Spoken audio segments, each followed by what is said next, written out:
Okay, let's lower this music. Lower it all. Just cut it hard. Okay, what's up, everybody? This is Francisco, joined by my good buddy Charles for Sports Goofs number 132, presented by Mr. Tortilla.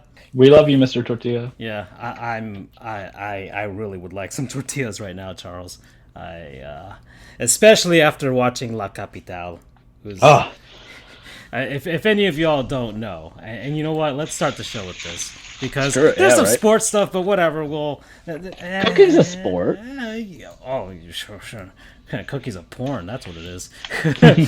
That's what it is, man. And I don't know. How did you find this guy, man? Because I didn't find him. I don't know. So, embarrassing story. Sometimes when I'm at the gym and I put things on YouTube, I'll watch like gaming cutscenes for certain things. Like I was revisiting Max Payne 2 and a few other stuff, and then a couple other games. But I'll go on to incognito mode because the YouTube algorithms for gaming cutscenes are terrible because they tend to include games I have not played that have the spoilers. Oh yeah. So I don't want to find out what character dies. I don't want to know the ending. My eyes are too quickly, and no amount of cognitive therapy can I do to block it out. You'll see the thumbnail and you'll be like, ah, shit.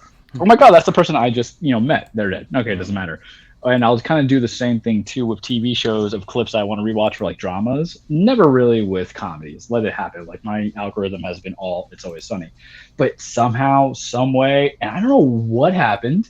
I think I was also checking it for like form techniques for my lifting, and I see this guy, and then I see milanesa con chorizo. I'm like, what? And I think I've mentioned on the show, but anybody who's listening that knows me and doesn't know me, I love chorizo.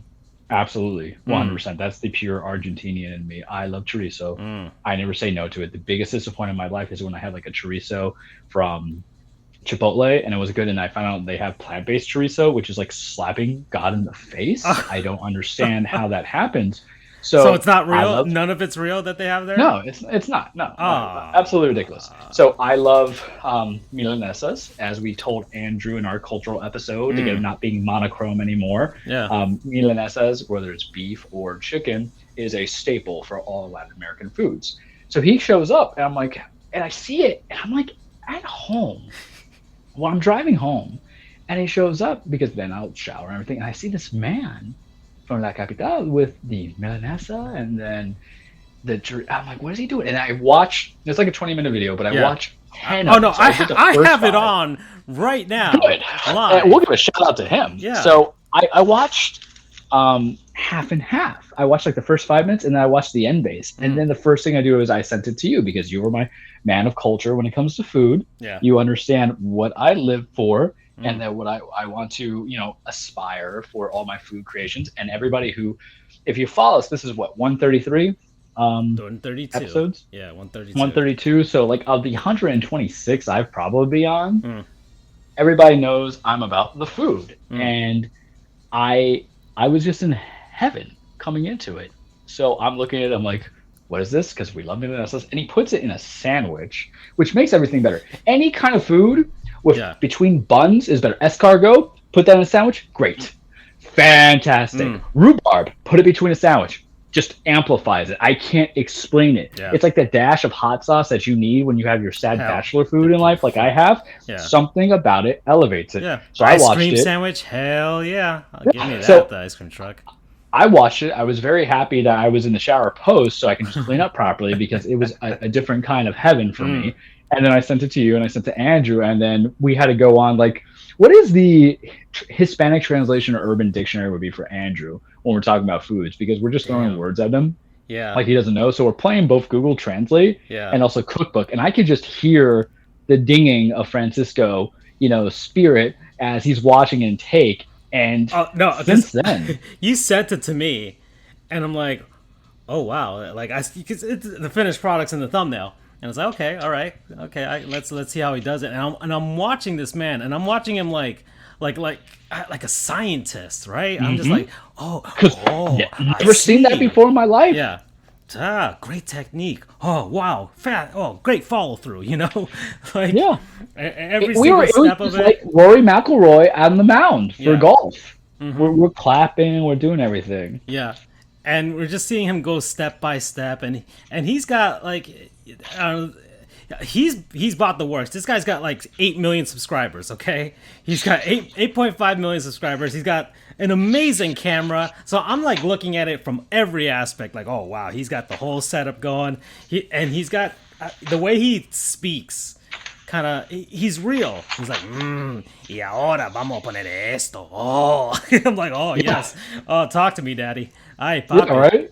And for me, like my accent.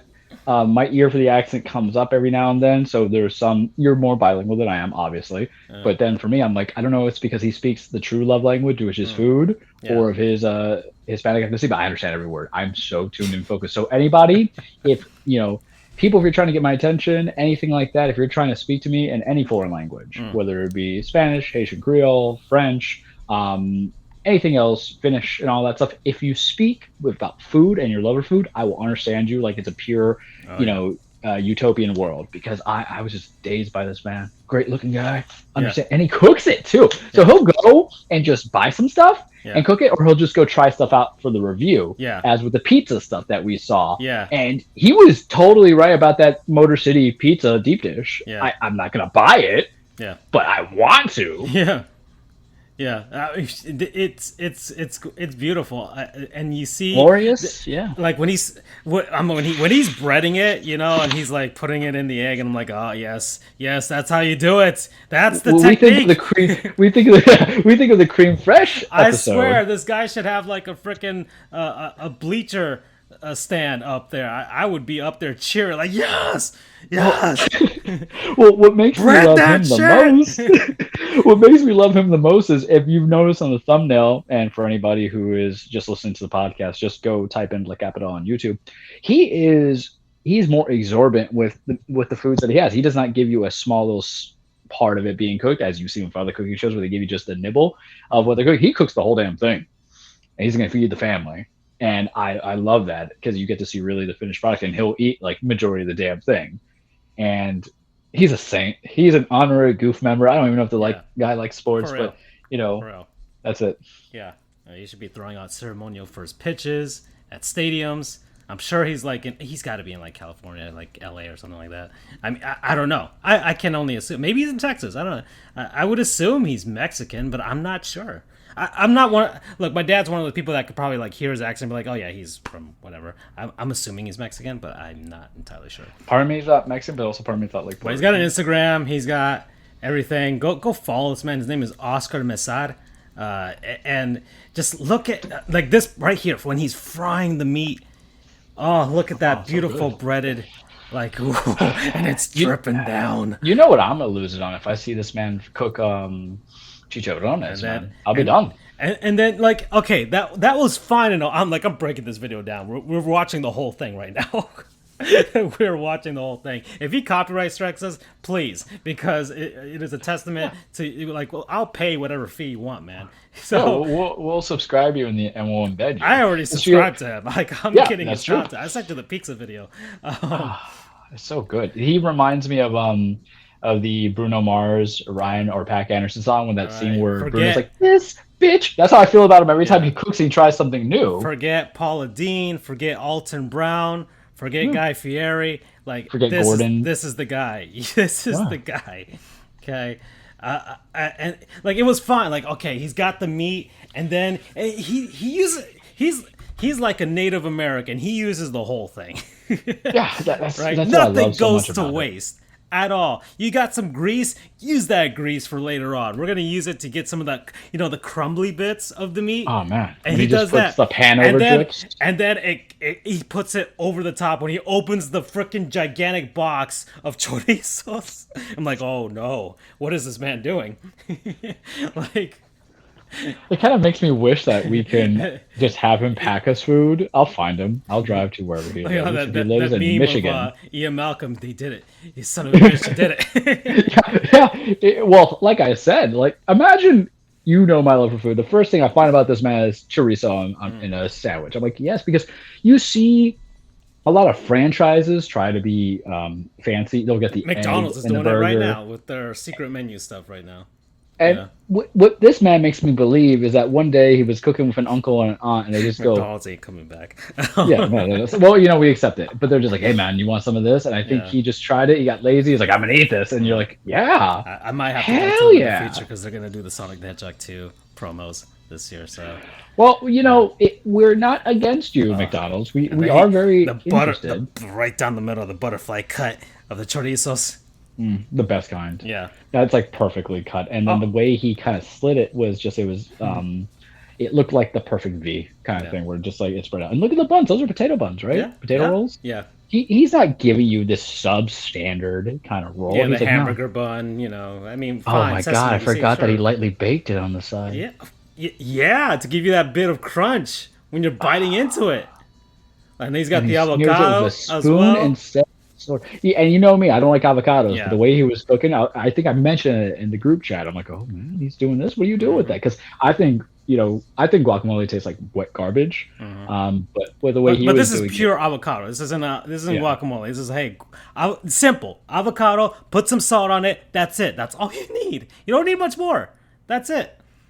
That's I it. don't even Simple. like onions, but I'll take it for the seasoning. Yeah, I'll take off no onions for me, but whatever. The tomatoes, that stuff. Then he puts the crumbly bits. The crumbly bits right there. Then he puts in that sauce, that homemade sauce he made right there. And then the big giant. Look how slab fat of that meat. is. And then finally a second one. It's ridiculous. And then the chorizo right there. Just pat that thing down, my dude. And then, Charles, here's your favorite part right here. Pepper with the cheese. jack. That's right. I love pepper jack cheese. That could be Swiss with holes into it. And he puts cheese on cheese. That's what made me lose my mind. Cheese, if done right, is the ultimate accessory. And puts the bread on top of it so it soaks up into the middle of it, Yeah, and it doesn't slide out and it's not going to be overgoing. It attaches. Cheese will be the ultimate game changer for a lot of things. And look at him. Look at the inside of that. Cheese makes salads. Cheese makes salads. Jim Gaffigan made a joke about it. It's like, how much cheese you need to put on a salad to make it appealing, Yeah, it's just so beautiful. My God. There he is. And there's our beautiful man right there. He's our golden god. Yeah, he is. Trying to, if you could turn around a little bit, I can figure out what's on his hat. Maybe he's got to be in LA. He's got to be. Once I find out his ethnicity, I can give him the appropriate god or goddess or whatever he wants to identify, because he's just a greatness to me. An Aztec god, or Mayan, Aztec, Incan Peruvian, god, Incan, I don't care. American god, whatever you want to be. You're greater than Zeus to me. You're greater than and you got Odin. and he explains like all the peppers. options you can do too, with the and he's just, like, then he bites into a jalapeno. It's like, okay, you can have the jalapeno on the side if you want to, just bite into it if you want some spice. I mean, either way, there it is. But you need big boy hands too. I feel like my little girl hands cannot handle, and I'm like, do I need one hand or two hands? I'm gonna do this. No, that's me all the way. I have tiny little hands, and there was a question on the Hawk and Crowder show. We're gonna talk about this. You know what? Let's go. We're gonna do it our way. This is the last Andrew List show for a very long time. So there was a hopefully question. Never. There was a question about what was it? It was about whether a hamburger tastes better if you cut it in half.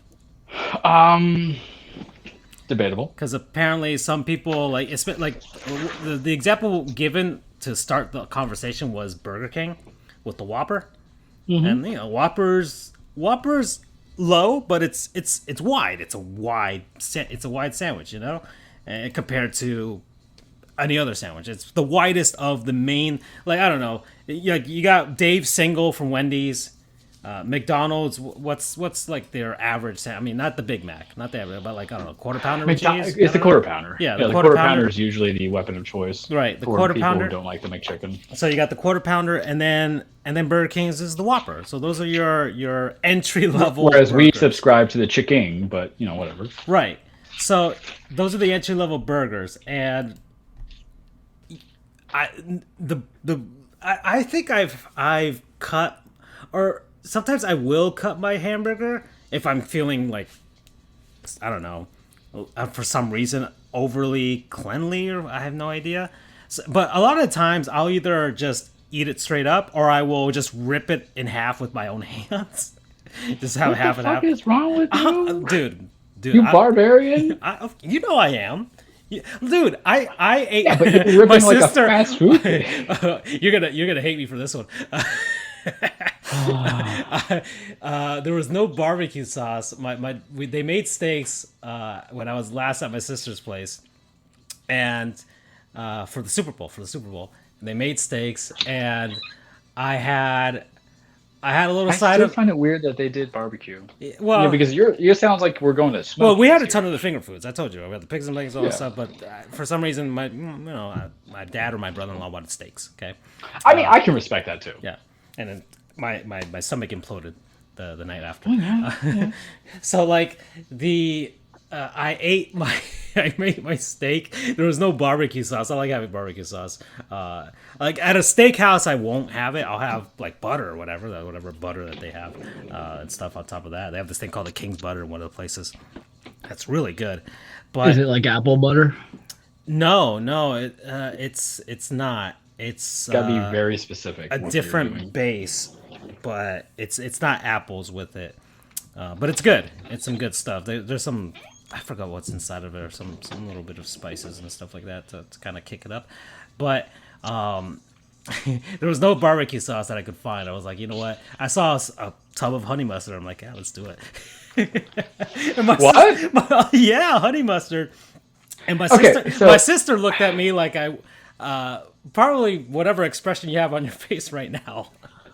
Annoyed, but I'm perpetually annoyed these days, so I don't think it's anything different. But the only time I think you're accepted to do honey mustard with beef and a meat is not on a regular steak, but if you go with beef milanesa, because you already have it deep fried, or country fried steak is the Cracker Barrel equivalent of how I compare it to people. So that's cool. I kind of hate you because here's the problem: honey mustard. You either get the it honey wasn't mustard like I that's too doused it in sweet, it. I was just had it on the side. Just but hear me out. You either get the honey mustard that's too sweet and there's no ding of a mustard, or you get a mustard that's just too mustardy and you might as well just on brown spicy mustard. That's why we have Grey Poupon. No, it wasn't no. This was the sweet stuff. I needed a little bit of sweet. That's what I feel like I hate you a little bit more. I couldn't find barbecue sauce. It was a reasonable substitute. But the fact that you had to do barbecue sauce on a steak. Well, granted, it's not like we're going to a steakhouse. It's a house. Exactly. thing. It's a house. I don't thing. do A1 anyway because A1's just vinegar. No, just read the ingredients. No. You can find good barbecue sauces out in the world. Okay, go out there, look. Don't just go with the, I don't know, Heinz or whoever offers them. Go get yourself. I mean, I like Sweet Baby walk Ray's down the barbecue aisle, sauce. look down at the bottom. Don't get the stuff that's right in eye level. That's where they want you to look. Yeah. Okay. Sweet Baby Ray's is good. I like them. Yeah, but not for honey mustard, for barbecue sauce. Yeah, I've had them a lot. I actually have a bottle in my mini fridge right now. So you should be like, my paralegal literally has a bottle. I'm gonna put on a blast, sorry, Derek, but he has like a bottle of Tabasco sauce at the office for him. So that was like the funniest thing when we were like, when we talked about it, the office. I'm like, do you need this? Like, don't forget this. We talked about it too. Like, is it is it even good? Is it overrated? So Tabasco. Here's the thing: I get Tabasco, but Tabasco is not for every kind of meal. It's not like Cristal hot sauce where you just dab it and it's almost applicable to all places. I would say, but definitely, Tabasco could be a little bit overrated. Why though? You and we're not even connoisseurs. We're venturers. We're venturers of spice. Yeah. And because that we demand different. Yeah. So that's why if I go to a place and I like their sauce, I'm like, oh, yo, where can I buy this? And I'll Google the hell out of it. And I tried the, and I'm getting way off of the topic, but whatever, it doesn't matter. Yeah. Follow the Capital. We love him. Please DM us. Slide into our DMs. Let us first debate how you had all these ideas of foods, and then please let us know national origin so I could properly call you a Mayan, Aztecian, or any kind of God, American God, whatever, because I want to give you a proper title of greatness because I love you so much. So, like, I went to BurgerFi and I had their. I'm very half and half with that place. Yeah, I had their spicy chicken sandwich because I was whatever I watching my calories, fasting, all that stuff. Not a fan. They used a ghost pepper honey on it, which was fine, but Honestly, the one from Wendy's was spicier. So Yeah.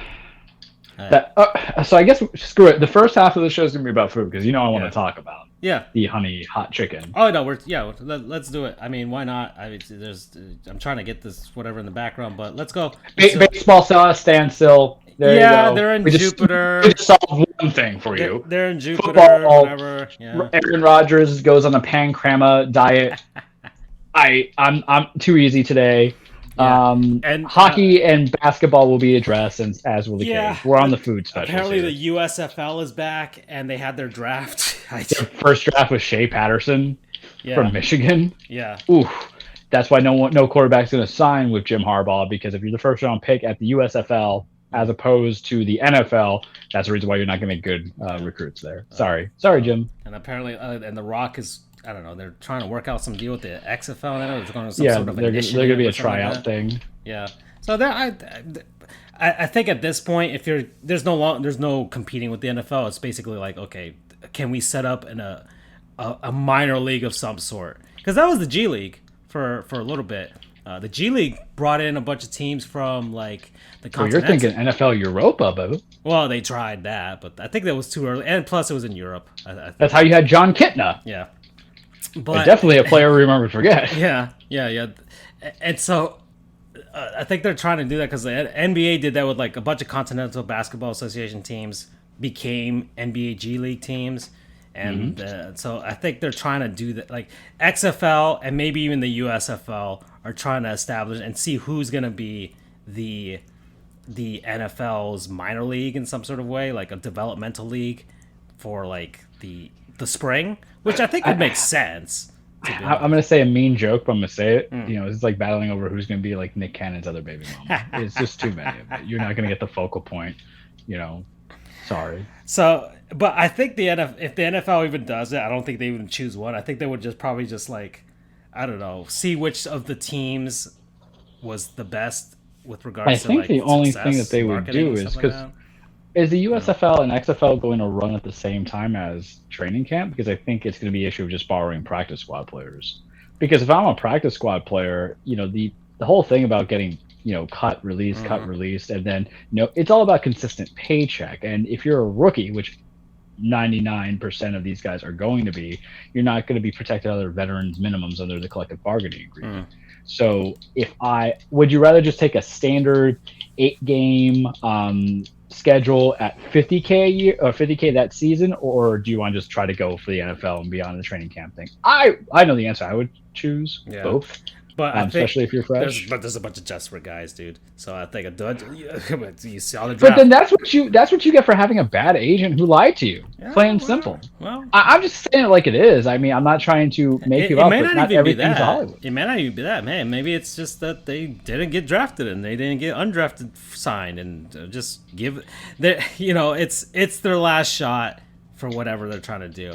I don't know. There's a lot of mitigating factors. Yeah. COVID COVID opt-outs. I could see it being a reason why. Wanting to be on there, and then if you had injuries in your final year of being a college player. But here's the problem too. College has also made it very complicated, in my opinion, because with the red shirt, everybody's a red shirt now, and it's extending even longer. You have guys who are still playing for 5-6 seasons in total. I'm like, this is ridiculous. Yeah, I can't name it, but there is a quarterback who's transferring once again with the transfer portal, and then the easiness of just being able to stay for additional years, injury seasons, redshirt seasons. I mean, all theory. And Andrew's not here, so what I'm about to say is not an indictment to UCF, but I'm just using him the pure example. You have Mackenzie Milton being able to play at all the said pace and time, but he's like 24, 25 now, right? And I understand he had a gruesome injury and he has the right to come back there and everything, but you're also congesting the lanes.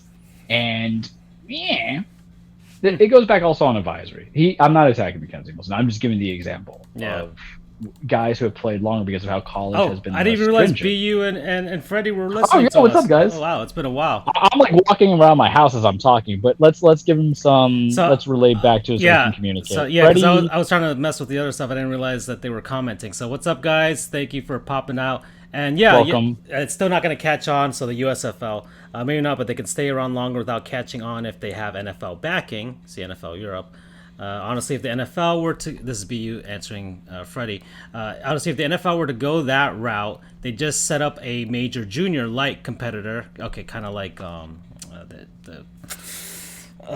CHL, Canadian Hockey League, a little bit, to college football so that they can control the development pipeline themselves, particularly in the face of NCAA upheaval. Otherwise, there's no real reason for the NFL to get heavily invested in these leagues. Wow, you guys got an actual audience tonight. And this is what we've connected here, because we've been consistent. Today's like one of the few times we've been off base. Yeah, Andrew's the moneymaker. Andrew really is the face. He when he's been out, it's different because also I think people are like, this is a sports show. Why are they getting like half an erection talking about some man and his cooking? I have a Wendy's spicy honey chicken sandwich up on the screen.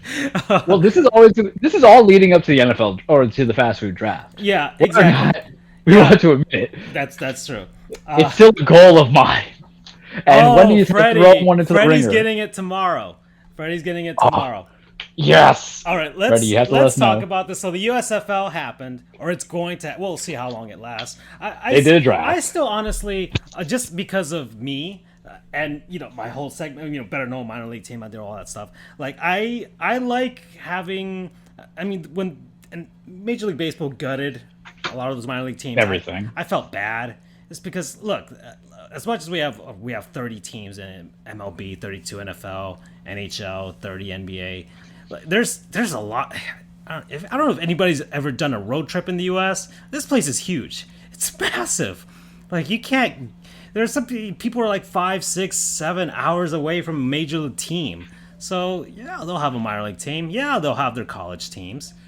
But those minor league teams matter in some communities, and I like the stuff. I like especially minor league teams when they have their one-off big economic impacts for spring training here in Florida, Jupiter, Florida, Palm Beach, Florida, St. Lucie.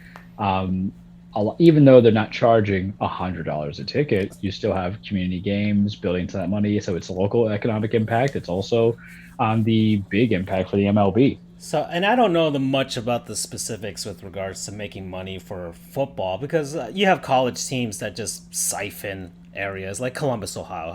It's gotta be hard to put a minor league football team in Columbus, Ohio. That's fine.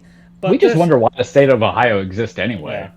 But the USFL, you know what? I'm gonna just look at this real quick. This is the actual sports we're talking about before we get on to the important matters of the Wendy's hot, spicy chicken sandwich. But I heard you talking that they have a breakfast version of this? No, there's the honey biscuit. Yeah, the hot honey. But it's a hot honey one now, not just the honey. Ooh, that's too heavy in the morning for me to go with it for breakfast. I'm telling you that right now. I remember I had their breakfast once, and it was delicious. However, I'm just thinking that on a biscuit, like. Yeah, but I actually like the bread though. Yeah.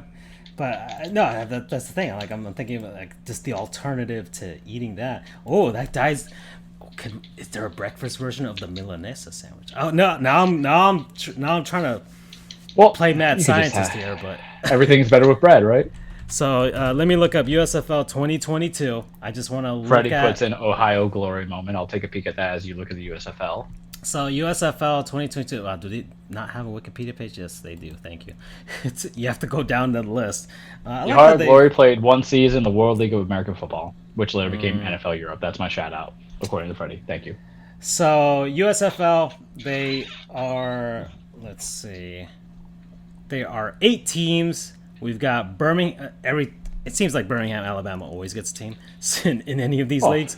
So Birmingham, Alabama. Houston, so the Houston Gamblers, so the Birmingham Stallions, the Houston Gamblers, the New Orleans Breakers. That's kind of cheesy. The Tampa Bay Bandits.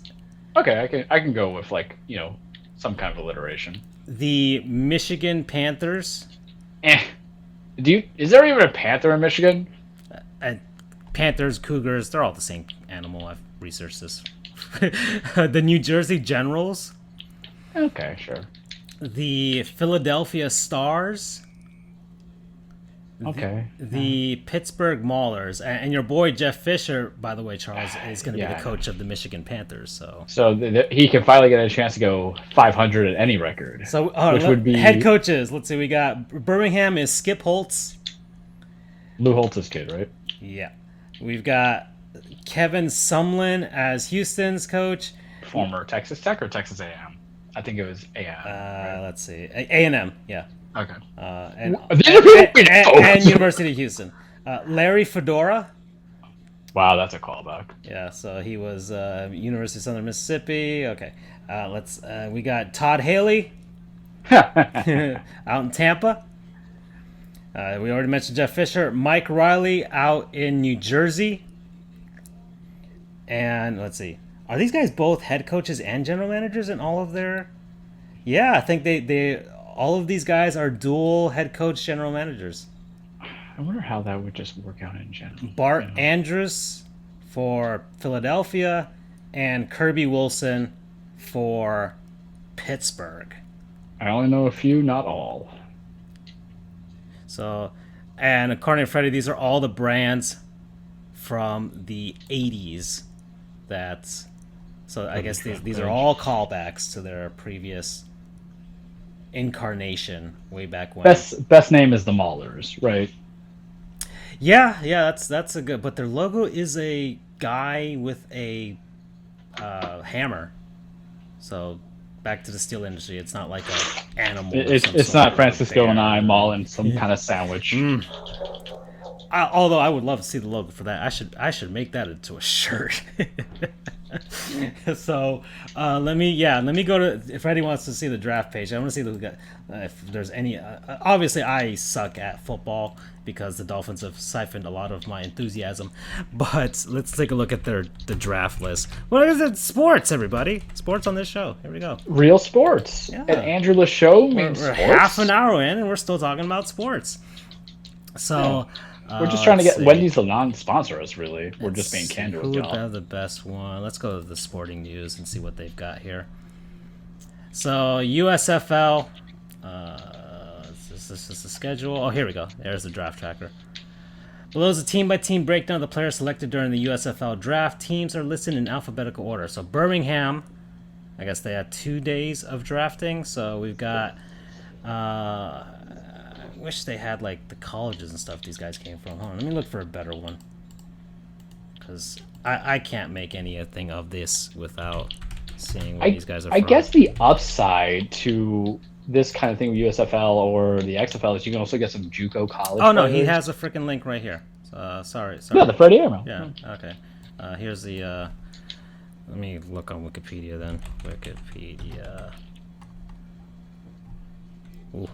That's morbid. Wikipedia USFL draft 2022. Yeah, I'm trying. I gotta figure out how to freaking directly copy links. Can I do this? No, I can't. Okay. Control C, baby. No, I'm trying to, but the app here is not control? letting me. Whatever. It's here anyways. I got it already. All right. So day one were the quarterbacks. So Michigan had the first pick, and they picked Shea Patterson out of Michigan. So, surprise, surprise. So Tampa Bay picked Jordan Ta'amu from Mississippi. From Hawaii. Ole Miss. I thought he was from Hawaii. No, but he went to Ole Miss. Oh. From Philadelphia picked Brian Scott out of Occidental. I guess some of these are D2 or whatever. New Jersey picked Ben Holmes out of Tarleton State. Houston chose Clayton Thorson out of Northwestern. Birmingham selected Alex McGuff from FIU. So we got that guy. Yeah. Sure, we got a guy. We're famous. There we go. Pittsburgh picked Kyle Laletta from Richmond. Kyle Laletta was drafted by the Giants. So Freddie said Oxy is a D3, but they dropped football because of the Rona. Well, somebody got it. They got a draft pick here. So even after killing their program, and then Kyle Sloter from Northern Colorado. So then round 2 through 4 were all defensive ends. See, so I'm just looking to see if there's any guys from. Any of the schools that we went to. Yeah, exactly. So because we got a guy out of Georgia, Michigan, Southeast Missouri State, Arkansas State, Oregon, Nebraska, Tennessee, Georgia Tech, Pittsburgh, Western Michigan, Central Oklahoma, Jackson State, Illinois, Florida, Central Washington, Norfolk State, Ball State. Okay, then round 5 through 7 was offensive tackles. Let's see. I don't see anybody from UF or UC, or not UF, UCF or Miami or FSU as of yet. And then rounds 8 through 11 were cornerbacks. So this is kind of an interesting way of doing a draft, going positional. Hey, another FIU guy went to Tampa Bay. This guy, Isaiah Brown, cornerback. Can't say I know him. Yeah. Neither can I. I'm sure Andrew would do a lot better with this. And then, let's see. Round 12 was another round of quarterbacks. So New Orleans picked Zach Smith out of Tulsa. Pittsburgh picked Josh Love out of San Jose State. Birmingham chose Jamar Smith out of Louisiana Tech. Houston chose Kenji Bahar out of Monmouth.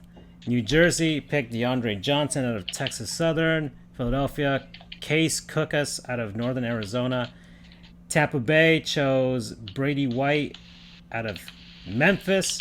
And then Michigan chose Paxton Lynch out of Memphis. So they got both their quarterbacks. Excuse me. Holy crap, Paxton. Let's see. And keep going down. Pittsburgh Maulers. Wide receivers were next. Jeff Thomas out of the Canes. So he's headed over to Pittsburgh. He's not the real love of my life over in Miami World. Who else here? FAU got Josh Franklin III going to Tampa Bay. FIU, another guy, Maurice Alexander going to Philly. And I'm going to go down. Then finally the last rounds were the safeties. So safeties and FAU, Houston, Andrew Sorrow goes there. And that's... Freddie says he guesses in the full list. Oh, I guess it's supplemental draft is scheduled for March 10th, 2022 with an additional 80 players selected to fill up the 3 final roster spots and 7 practice squad spots from what I see on the bottom of this link. Okay. Oh, okay. Well, that's as far as we will go, but I'm sure Andrew can have more of this when he comes back next week. I'm going to assume he'll be back and his soul will have briefly returned. Hopefully he is in cheery disposition. I sent him a very inspirational image that I photoshopped to hopefully inspire him. Was it fireflies? Yeah, exactly. So that's the USFL, and that's what's going down. We'll see. I kind of do hope that there is a spring league of some sort that can be. I don't want it to be like something where it's like ESPN is covering them. It's all this BS, just like the NFL. I just want it to be like on the side. So you want something for the month of March. I just kind of find it weird that they're in all of these major cities, because I think it's been proven time and time again that it hasn't worked out for whatever AF and first XFL and all that stuff. But I'm surprised there's not a team in Orlando, but that's usually the death knell for these football leagues. Yeah, Tampa Bay. The USFL understood that there's going to be a lot of bandwagoning. Plus, also keep in mind with the XFL, are there the same cities, so maybe that's why. Yeah, it just kind of kept with teams and all that. Mm-hmm. Yeah, the XFL. Oh, that's true. The XFL probably is going to they would probably just keep to whatever locations they had. Yeah, so restart. San Antonio and wherever the cities that they had. So, and maybe move out of some cities. I'm not sure. But so far they have all the games being played in Birmingham for all of these teams. So they're going to represent these cities, but not play in those cities. And maybe that's just to start out to see if they can survive, and then maybe eventually just move out and like, oh, the Tampa Bay Bandits are going to play at Tropicana Field, which is what I'm going to assume is going to happen. at this So we point. could just take a subpar team into a subpar stadium, and then everything's okay. Yeah, well, may not be there for long. Last Andrew List show, so so we can. Get ready for the Quebecian Rays. Oh, he's gonna kill us. All right. Speaking of killing us, let's talk about this Wendy's sandwich. All right. So Freddie, you are in for a treat tomorrow.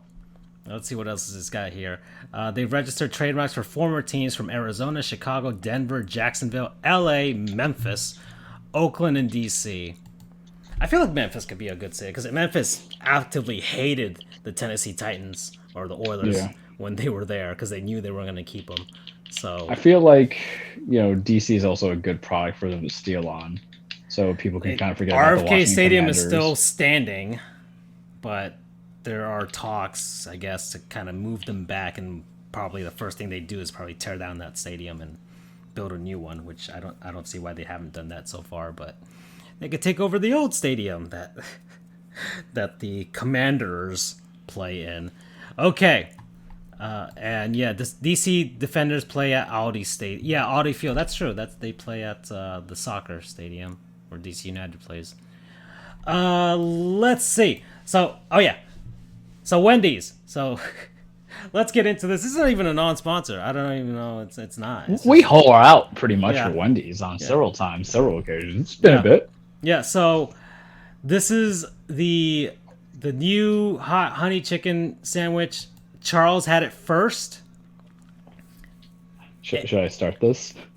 Oh, RFK is set to be demolished this year, according to BU. Finally, sheesh, that place is it's been sitting there. The Nationals moved out, DC United moved out, so it's probably just gonna sit there as an empty lot, probably, and they'll probably just get it ready. I'm going to assume Washington's gonna move back. This is all run up. Oh, they got new logos and new whatever, and their current stadium's already falling apart. Was it who almost died? Hertz. Yeah, Hertz almost died. Yeah. No, fan almost died. Trying to get the Jalen. Several people almost died trying to get to Jalen Hurts. So, yeah, it's time. Let's see. So here we are, the chicken sandwiches. We both tried the. They have the hot honey, but I guess it's the hot honey itself, and you can have it with the normal chicken sandwich patty or the spicy version of it. And we went spicy chicken. Yes, we both did. Because I was under the impression that I would just mess up the algorithm of my taste buds if I had something that's hot honey without the spicy chicken. I never really do the grilled because I'm always going to be disappointed wherever I go for a fast food basis, Oh god! When Burger King introduced like a grilled chicken sandwich years ago, and man, that was probably one of the worst chicken sandwiches I've had in my life. But I don't want a chicken sandwich grilled to begin with. I'll just go and sit in a real restaurant and have the chicken sandwich. So or the grilled chicken. So here it is. It's got in all its glory. In all its glory, got the two buns. You got the spicy chicken. It's the regular spicy chicken sandwich. You've had it at Wendy's. You've had it, but then you got the pepper jack cheese, Charles. They got the bacon. They've got the dill chips, the crunchy dill chips, and then they got the habanero Game changer. honey sauce. And there it is, and that's the beauty of this sandwich. I may have been a little bit too excited. I thought this honey would be all drizzled like it is in the image, but that's not what I got. I asked you about what ratio you got, but Charles, you tried it first. What was your impressions of the sandwich? All right, so I am a big fan of anything really Wendy's with their fast food for their chicken. I think there's always a successful outcome that comes with it, from the Asiago chicken sandwich to even just the generic spicy chicken. They have the best chicken nuggets. Controversial, I know. And they've done other things when they did the pub sandwich with the chicken and everything else. Sometimes their chicken is better than their beef. Surprising. So I was coming out of this last week, man. It was just the pity party. I pulled out my back. I couldn't work out. I went to go to the chiro on one day, and then I went to go to the massage the next day to make sure everything is all kinked in. So I was just in my misery pool. And to quote Paramore, I'm in the business of misery. And because I was in the business of misery, I was going to have some fast food, bad fast food. And I knew this came out. And I'm like, I'm gonna have Wendy's because originally I was gonna go for something else, and I saw it, and I feel like Mac and Charlie from It's Always Sunny when they're staring at each other at the restaurant because I saw this and I was captivated. I was just captivated by it because I'm like, okay, hot honey chicken, and my thing was like you. I said, what is the ratio to the honey? Because I love honey drizzle on certain things, and I order it, and it's big. It's a good, decent size. It's got some girth to it. The patty itself is a well cut amount of chicken. It is not deficient. And I took a bite of it. I was like, oh, hello there. I didn't feel any spice until an after effect. I would say about 15-second delay. But the bacon was good. I didn't even recognize I had the bacon. I was like, oh, because it's a different kind of bacon cut. It feels more like a pork belly, even though it's not pork belly. Interesting. But it was the fried dill chips that was the game changer. I'm not too crazy about pickles. We don't like them. I will have a fried pickle, though, because you're basically deep frying anything. You dunk it, man. Yeah. Like, you could deep fry a gun and I'll eat it. I don't care. Right? Yeah. You know, it's delicious. So they had it, and it was like such a game changer. Because you know what that reminded me of? It reminded me of certain burger places in Miami that will crush chips on a hot dog or in the burger. And those are some of my favorite things that they would do. So biting into this, and pepper jack cheese, Francisco. Yeah. We're not just going to give you boring American cheese. Boring American cheese on a burger or a chicken sandwich is only for home-cooked meals. All right? Enough of this stuff. You make me pay extra. Cost of chicken is high. Yeah. Give me Munster. Give me provolone. Yeah, give me pepper the jack. Kraft Give me singles. Monterey Don't give me Jack. the Kraft singles. Yeah, Yeah, exactly. disgusting. You don't even give me Kraft singles. You give me the Walmart knockoff. How dare you? I liked it a lot. Sweet with a kick is what I told you. I would say that it came about an 8, a solid 8. Do I want to get? I want it right now. Thinking I got pork tenderloin in the oven. I'm still thinking about this sandwich, but I have to be good because it was something that took me out of my pity party and momentarily uplifted me. And that is the most that you want out of comfort food. You don't want, nothing can heal the boo-boos. Just how alcohol and food does not heal the inner boo-boos. But you want something to uplift you out of your funk. And I think what happened is the minute I finished that sandwich, my back realigned. I was able to work out on Saturday. I'm just saying it has healing properties. They say honey has healing properties. I'm saying that those have healing properties. That is my reaction to it. Now tell me what you thought of it. Because, you know, I hyped it up a little bit. I hyped it up egregiously. But I think I could kind of jump on this train of the pity party and the healing. As everybody's known this season, especially, I've been losing a lot of weight. Like I've this lost, is sad boy season. Yeah, it is. It is. Sad boy season. I've lost. And I'm doing great. I'm doing great. I've lost 16 pounds. Like I'm feeling great. I'm eating healthily, especially this month. This month, I kicked out the potato chips, Charles. I've been eating bananas and apples and grapes, pistachios. Like I'm getting all the natural nutrients that I need. Okay, I don't have scurvy anymore. Like it is going. I bought great him for vitamin me. C. Yeah. I've been drinking like this sparkling ice thing instead of buying like Gatorade Zero, whatever, the sparkling ice thing I don't even see at Publix, and it's like they got antioxidants and all this other crap. Like, I'm doing great. My bowel movements are regular. Like everything's going fine. You know, aside from my cheat days. Which is like 3 days out of the week, but who's counting? Well, it's one day, but it's a weekend. It's a cheat weekend, but I'm trying to limit it to a day. But I buy one thing from like Saturday and then I eat it through Sunday. So it's not like I'm double dipping on buying the stuff. Okay, what I got? So I've been feeling like I've been miserable with this. And I may have over exaggerated on the group chat because Andrew was probably like, Francisco, go have a damn sandwich. It was about to bake her act too. Exactly. But it almost is like that. I may not be entirely exaggerating, Charles, because I am eating. I know. Like my fitness app that I'm punching in this stuff is like, you might want to eat another sandwich because this is dangerously low. I'm like, oh well, it's like that hack Dr. Oz and his whole diet. They say you have to have under 1,000 calories. I forgot the name of it. I used to work at Vitamin Shop. Side note for all the listeners. So never follow anything that man says. Yeah. So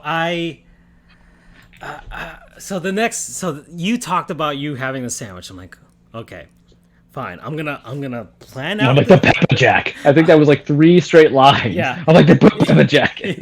and I'm like, okay, you're putting it over the top for me. I'm gonna do it. I'm gonna do it the next day. I planned it. I planned out the day, Charles. Like this, I planned my entire eating, my meals around this sandwich. That's how bad this has gotten. I love the fact that you were in hopes that a date would cancel on you in order so you could have it. And she did. Because, you know, God intervened and said, listen, this is what you need in your life. Because I would have had to travel to whatever, just to have some dinner or whatever. But I was like, okay, well, she's not going. Okay, fine. That means I can have this sandwich for this day. I didn't eat until it was 3:00, Charles. I had hearings, I had all this stuff. I had only some pistachios and a banana, and I was like, okay, the rest is this sandwich and whatever comes with it. I didn't get fries with it. I got a second chicken sandwich alongside of it. Not the hot honey. Wish their fries were a little bit better. You know what? Actually, their fries were good on when they did the ghost pepper fries. Yeah, supposedly they've changed the way. I don't know if you've seen the advertisements for it that they're better now, apparently, but I haven't. But they said that 5 years ago. Well, I had the fries last week. It tasted the same. Oh, never mind then. Never mind. They went with the sea salt crinkle cut. Well, not crinkle, but they went with the sea salt fries. Yeah. Damn it. Yeah. So I go to Wendy's, and man, there was traffic around 3:30 in the afternoon. There was traffic in Miami, and I'm just like, I just need to get this damn Wendy's. And there was a line, Charles. There was a line because it was it's around those industrial area. It was an. Well, remember we talked about it, and I always feel this is important to go on the chat. If you get food before lunchtime rush, 11:30, or before dinner rush, which is presumably 6 o'clock, you're getting the best quality of fast food. Yeah. There is no debate about it whatsoever. So okay, fine. There was 6 cars ahead of me. I'm like, whatever. I'm just a bunch of blue collar guys trying to get a sandwich. Me with my white collar trying to go over there. I'm like, okay, fine. I'll wait for it. I'll go. Ordered it. I'm like, yeah, just have that. And I got a junior chicken sandwich alongside of it instead of fries because I was like, I'm gonna go all chicken today.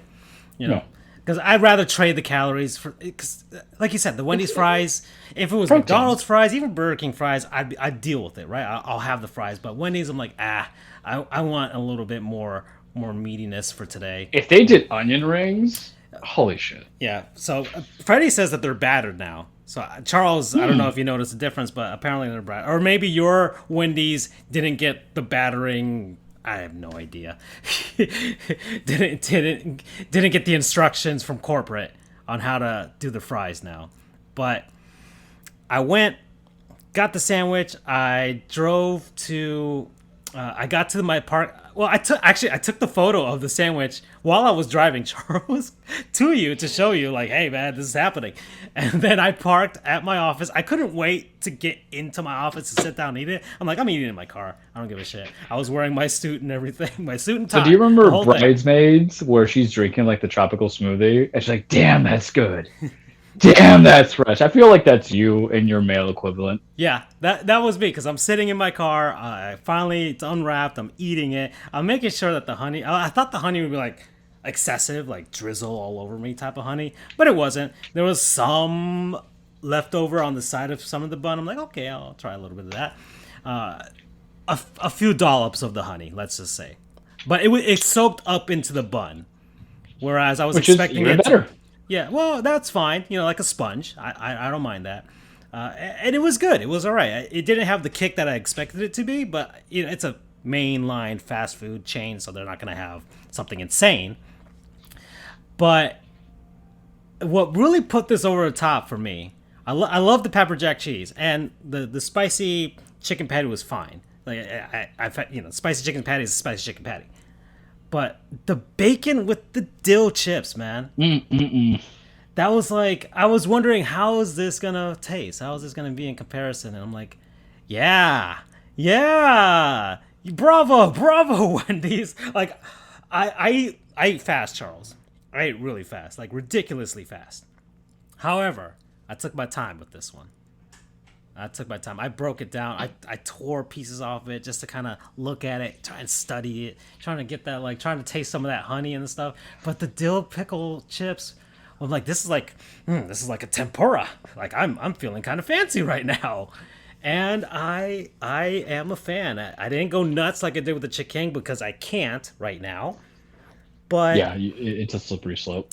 But You know, I don't want to go to an OA meeting, Overeaters Anonymous, but yeah, this is on. I don't. This is a limited time. I'm assuming. And this is what I hate about Wendy's. It's just like Taco Bell. You're actually giving me good quality fast food.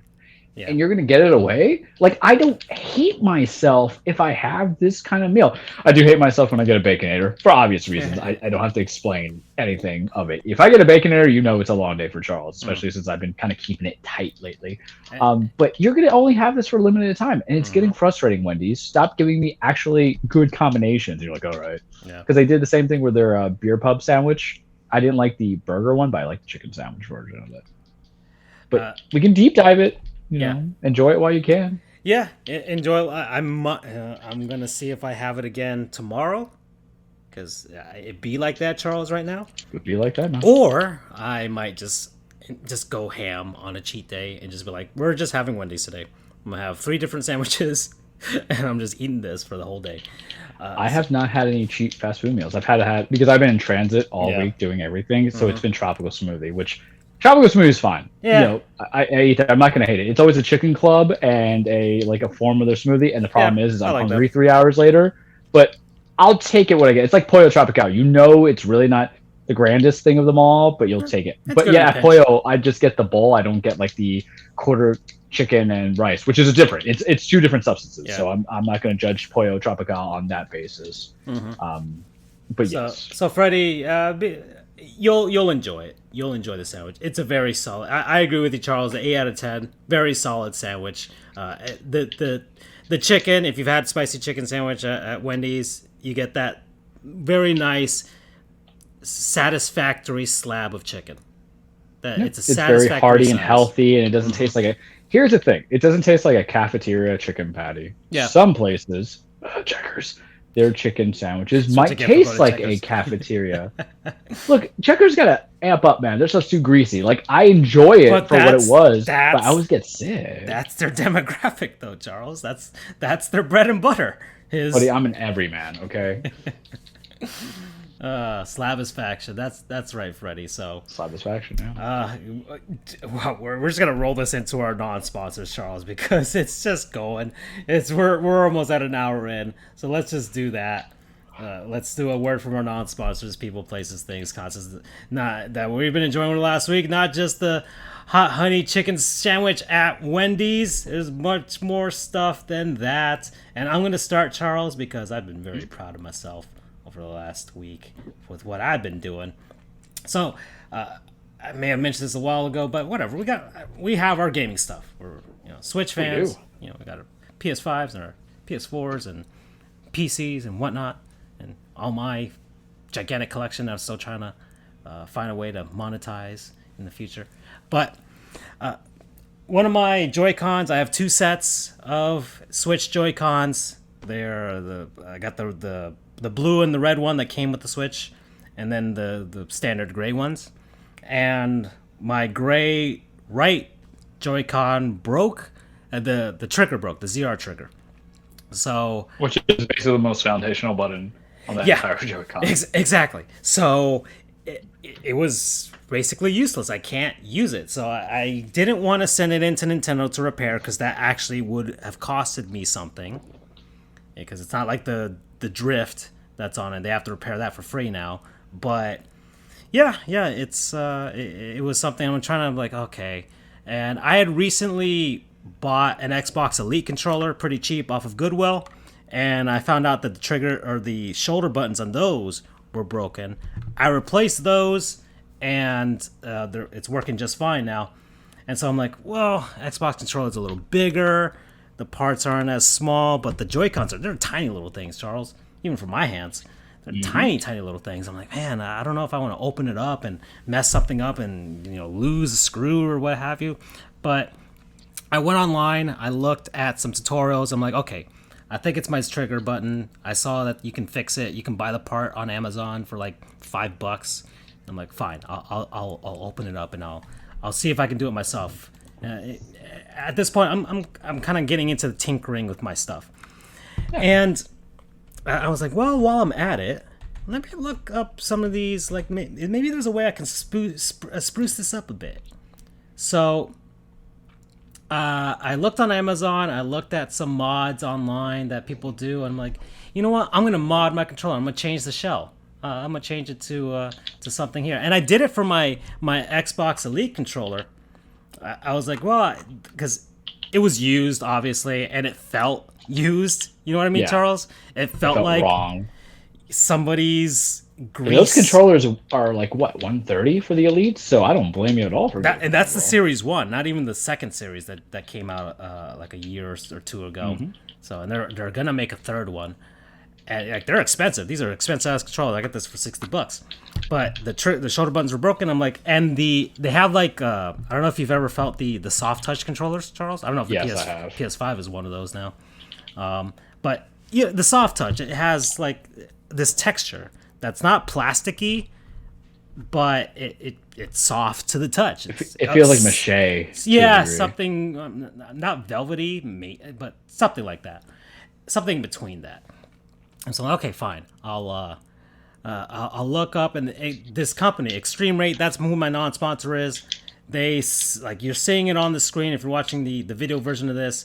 They have for all the consoles customizations of the controllers. You can add triggers, you can add LEDs, you can add a bunch of stuff. I didn't get too flashy with it. I just got for my Xbox Elite controller a clear front shell. So the front-facing shell, the back would have required me to go a little bit deeper with customizing it. I didn't want to do that, but just the front, it's still, and it even has they sell the soft touch versions of these too.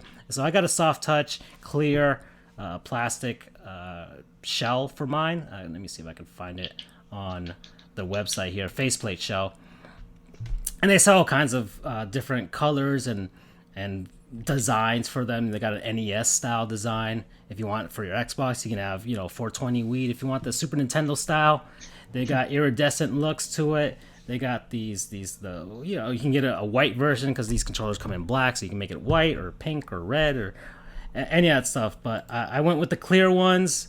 The clear one that's on the bottom here, it's like $5. These things are cheap. These things are pretty cheap. But you just got to do the work yourself. You got to do the work yourself. So I did that, and then I went for the Switch. And Charles, I am very much happy with what I did with my Switch Joy-Con shell. You're talented, man. Yeah, plenty of tutorials online to see. They themselves give you tutorials, so they don't come with instructions. They basically just like, hey, check out the link, you'll find it there, and it'll go step by step to make sure that any noob can put these together. So, and they've got all kinds of designs. I've seen a ton of them online already. I've seen what they've been selling. You can make your Switch look like a Super Nintendo or an NES. I've seen people make theirs look like GameCubes. And I decided, you know what? I want mine to look exactly, my right Joy-Con to look exactly like my lime green Atomic N64 controller. So that's what I bought. And this is what it looks like. It looks a lot better in person to me. I love it. I absolutely love it. Yeah, I just have this whole image in my brain of whenever. Yeah, just me sitting at home playing Donkey Kong 64. Like this is it. And they sell the whole thing, so you can have both Joy-Cons. I got both Joy-Cons. I didn't switch out the other one. I might. I haven't decided whether to switch out the other one for the green one. And they sell the back of the Switch as well, the console itself. You can replace that too. See, that would scare me. Yeah, that one's a little. The back is not so scary. I looked online for like the videos for it. It's basically like, because you can switch out the battery, right? So it's not that difficult. It's pretty easy. It's just the shell itself, and that's it. And you just have to replace the little mesh for the speakers or the fans. And they give you the kickstand too with it. Like it looks pretty cool. The hard part is the front of the Switch, like the thing that surrounds the screen. That right there, you got to heat up the screen and try and get it's too complicated for me. So I may not switch out the shell in the front. No, I won't do that. The back, I might, but this is quality stuff, Charles. Like, there's a lot of cheap stuff out there that, like, all these knockoffs and everything. But this feels like it came straight from Nintendo. I'm not kidding you. I'm not lying to you. Like, it is like there's no like jagged edges cutting your fingers while you're playing with your Switch or anything like that. Like, it's a perfect print of the regular Joy-Con shells, and you can even like make your left Joy-Con have a D-pad if you want to. They even sell those, and they sell buttons. They sell all kinds of stuff. I mean, I think it'd be a little scary for like your PS5 to mess with that controller.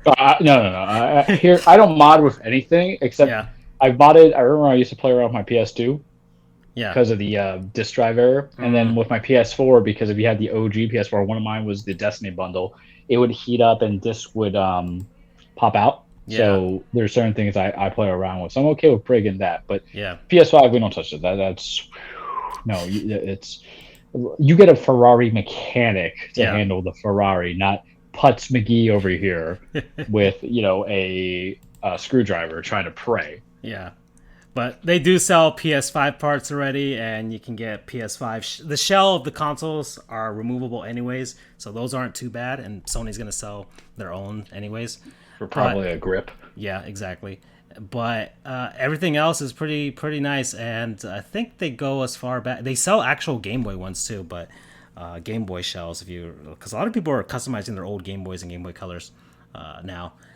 But yeah, this is great. ExtremeRate, fantastic. If they make noobs like me be able to do this cool stuff. So let's see, promo code. I don't know. Tim Allen, Home Improvement. Home Improvement. Yeah. Okay. Okay. Yeah, sure. You know. I'm gonna give 2 in absence of Andrew, and also because it was tough. It was like Sophie's choice, and in the end, I didn't decide one child or the other. I just said I'm gonna pick 2 and go from there. I've been gaming. I've been gaming a lot. I don't know how I've been gaming as an adult, and maybe I won't be gaming as much in the future if life puts certain things in my life in trajectory. So let me enjoy it while I can, right? But we know Horizon was coming out. It is not Horizon. I like to make the rule of I don't recommend games until I beat it because some games will piss me off everything. But the game I was playing, a game that I knew I was going to get on Black Friday because I saw I'm like, that's a Black Friday game. And I thought it was going to be a complete copy and paste of James Gunn's version of Guardians of the Galaxy on the MCU. And I was pleasantly surprised to be wrong. I don't like being wrong. But when I'm pleasantly surprised to be wrong, I'm very happy. So part of non-sponsor 1 is the Guardians of the Galaxy game by, I think, Eidos Montreal, who did it. I got it for the PS5. You can get it on all the consoles out there. It is a nice, beautiful chef's kiss of single-player linear gameplay with a very strong story, excellent voice acting, good heart and emotion. Is it obviously influenced by James Gunn's Guardian Galaxy 1 and 2? Yes. Does it have its own uniqueness for its own understanding of the Marvel Universe? Yes. Is it different than the MCU? Thank you, Christ. Yes, because I'm very anti-Disney right now. I'm one of the few people that says that people need to calm down from saying Spider-Man No Way Home is greatest things in sliced bread. It is not. It's a very average 8. A 8 is still a good score. That's the score I gave this game. But what it does to incorporate the personalities of the James Gunn movies, it has its love for 80s aficionado in there. There's certain scenes that came on where you have like a huddle up feature where if you build up enough of the energy, you can huddle up your team together and 80s music starts blasting. What made me love this game fully, and I knew that there was no point where this game was going to go below an 8, is there's a scene in the middle of the game. I won't advise or spoilers, but a song starts playing, and it's a Culture Club, and it's not Comma Chameleon, but Culture Club is Boy George. So I can't remember the song right now because I put it on the spot. Because you would think I comment on it, but I did not. But they play like a certain song in there that I was like, what is this? Do you really want to hurt me? I believe. No, I'll tumble for you. I'm just looking through this. Like it was I'll tumble for you. And so as some things like I'll tumble for you, I'm like, what is this? I was so happy. You only play as Star-Lord. but you can kind of like control the NPCs and guide them to what they do as Drax, Gamora, Rocket, and Groot. And mind you, the reason why I say it's a James Gunn kind of rub off to it is because there's other Guardians of the Galaxy. It's obviously they are not the OGs. Yondu was actually an original Guardians of the Galaxy, but it's its own kind of like sexy hybrid of things. It has good heart. It has good energy. It took me about I think 16, 17 hours to beat. There are collectible stuff like that. It's very linear, so you might not want to go back to it or not. I don't know. I don't know if I would, but I enjoyed it fully. There's one of those decision-making points of the game. They have those who have read Marvel comics, not the movies, but actually read the comics, because everybody says I'm a big Marvel fan, but they read the comics because I'm a neckbeard on that. Apparently, he has a Marvel Unlimited subscription. After all, there are some shout outs to certain other side characters that made me pleasantly surprised that I was happy with that. That was pretty cool. I enjoyed it a lot. It was fun for sort of combat. Yeah, sure, it could be repetitive, but at the end of the day, all combat is repetitive unless you have a 5-hour game. I give it an 8 out of 10. I loved it a lot. Promo code Jitterbug. Because it's based off on Jitterbug. You put the boom boom Wham's Jitterbug. Wham, yeah. We love Wham up in here. The second one, and this is something I had Sunday, and we've been talking about food, so I had to kind of break it up from food itself. But man, I love me some Spanish food. Man, I love me some Latin American cuisines. Yeah, that's and since we have hard for me down here, Charles, Miami. I know. So I'm going to give a blast to anything I find here that is up to my peak. And it's very hard when you have a very monochrome friend by the name of Andrew, who does not get to indulge in delicacies that I have. He's at least trying, right? Whereas you see me, he's trying at a snail's pace. Whereas me, I'm still putting honey mustard on my steaks and not watching the frickin' Sandlot. But you're daring to be different, unlike somebody else who's moving at a snail's pace, where he should already be caught up. If it's a money thing, I'll give it to him. I don't care, because you don't take your stomach with you when you die. I have told you this. He's never had a chimichanga. He's never had a chimichanga. Never had a chimichanga. As I shout into this, so what it was one of the things that we talked about like a week and a half ago, salchipapas. I love them. They are French fries that are heavily salted with melted cheese and cut up hot dogs. Not chorizos, but cut up hot dogs. It's street vendor food that is very popular. So my family is like, hey, we're going to go try some place. Look at the menu. I'm like, let me look at this menu. And then like, oh, what do you want? I'm like, I want this. You want this thing called Gordo burger? I'm like, yeah, Gordo in Spanish means fat boy, or fat. Yeah. And I'm like, yes, please, just let me have this. So I have the Gordo burger mix. So my non-sponsor is La Perrada del Gordo. I did it to the best Hispanicness I can. I'm sorry. And it is actually kind of stretched out into the counties. There's one by where I live in St. Lucie. 20 minutes, I'll go there again. There's a couple in Palm Beach and Boca Raton. And what I love about Spanish food, Francisco, and we talked about it, I'll comment on again. Sorry, Doug just sent me a text that he hasn't heard that Elden Ring exists, and now he's just like, oh, wow. So yeah, well, what he wants to. I was reading the reviews ahead of time, like, nah, because they're like, it's the hardest From Software game. I'm like, pass. Oh, I don't want to get angry, especially since the near aneurysm I had playing Returnal. Game of the year so far for me. But still, and Elden Ring looked beautiful. But I read the reviews 87 hours later. I'm like, fuck you, From Software. I don't need 87 hours. Pass. But this place I go to, and what I love about Hispanic food, when you get to the restaurants that we told Andrew, it's dirt cheap. For $15, you can feed the village. Yeah. So I had the Gordo Burger Mix and salchipapas. So because he was a little bit turned off when I suggested, oh, that looks kind of expensive. Dude, the portions are going to be well worth it. He doesn't understand. Yeah. He doesn't understand. He's playing frugal. You don't play frugal with food, man, because you're never going to know what quality looks like. Don't kid yourself to think that a hamburger without buns is steak. That's not the case here. Doug is struggling trying to complete Dragon Quest. He is full on in this JRPG, and he can't. So he wants to do Elden Ring, which is it's not JRPG, but it's a whole open world expansion with hours of grinding and place and dying. But okay, sure, let him do that. Love you, Doug. Follow him on his Twitter, Dougie Soul. Well, it's not his, but it's like, follow us on Twitter, Chelsea True, Jeffrey Holidays, FJOJR, or Goofs. So I have the Gordo Burger Mix for $7.75. Where was this? What was the restaurant? La Perrada del Gordo. La Perrada. I put too many R's. Del Gordo. Okay. Let me look if they have La Perrada del Gordo In Boca?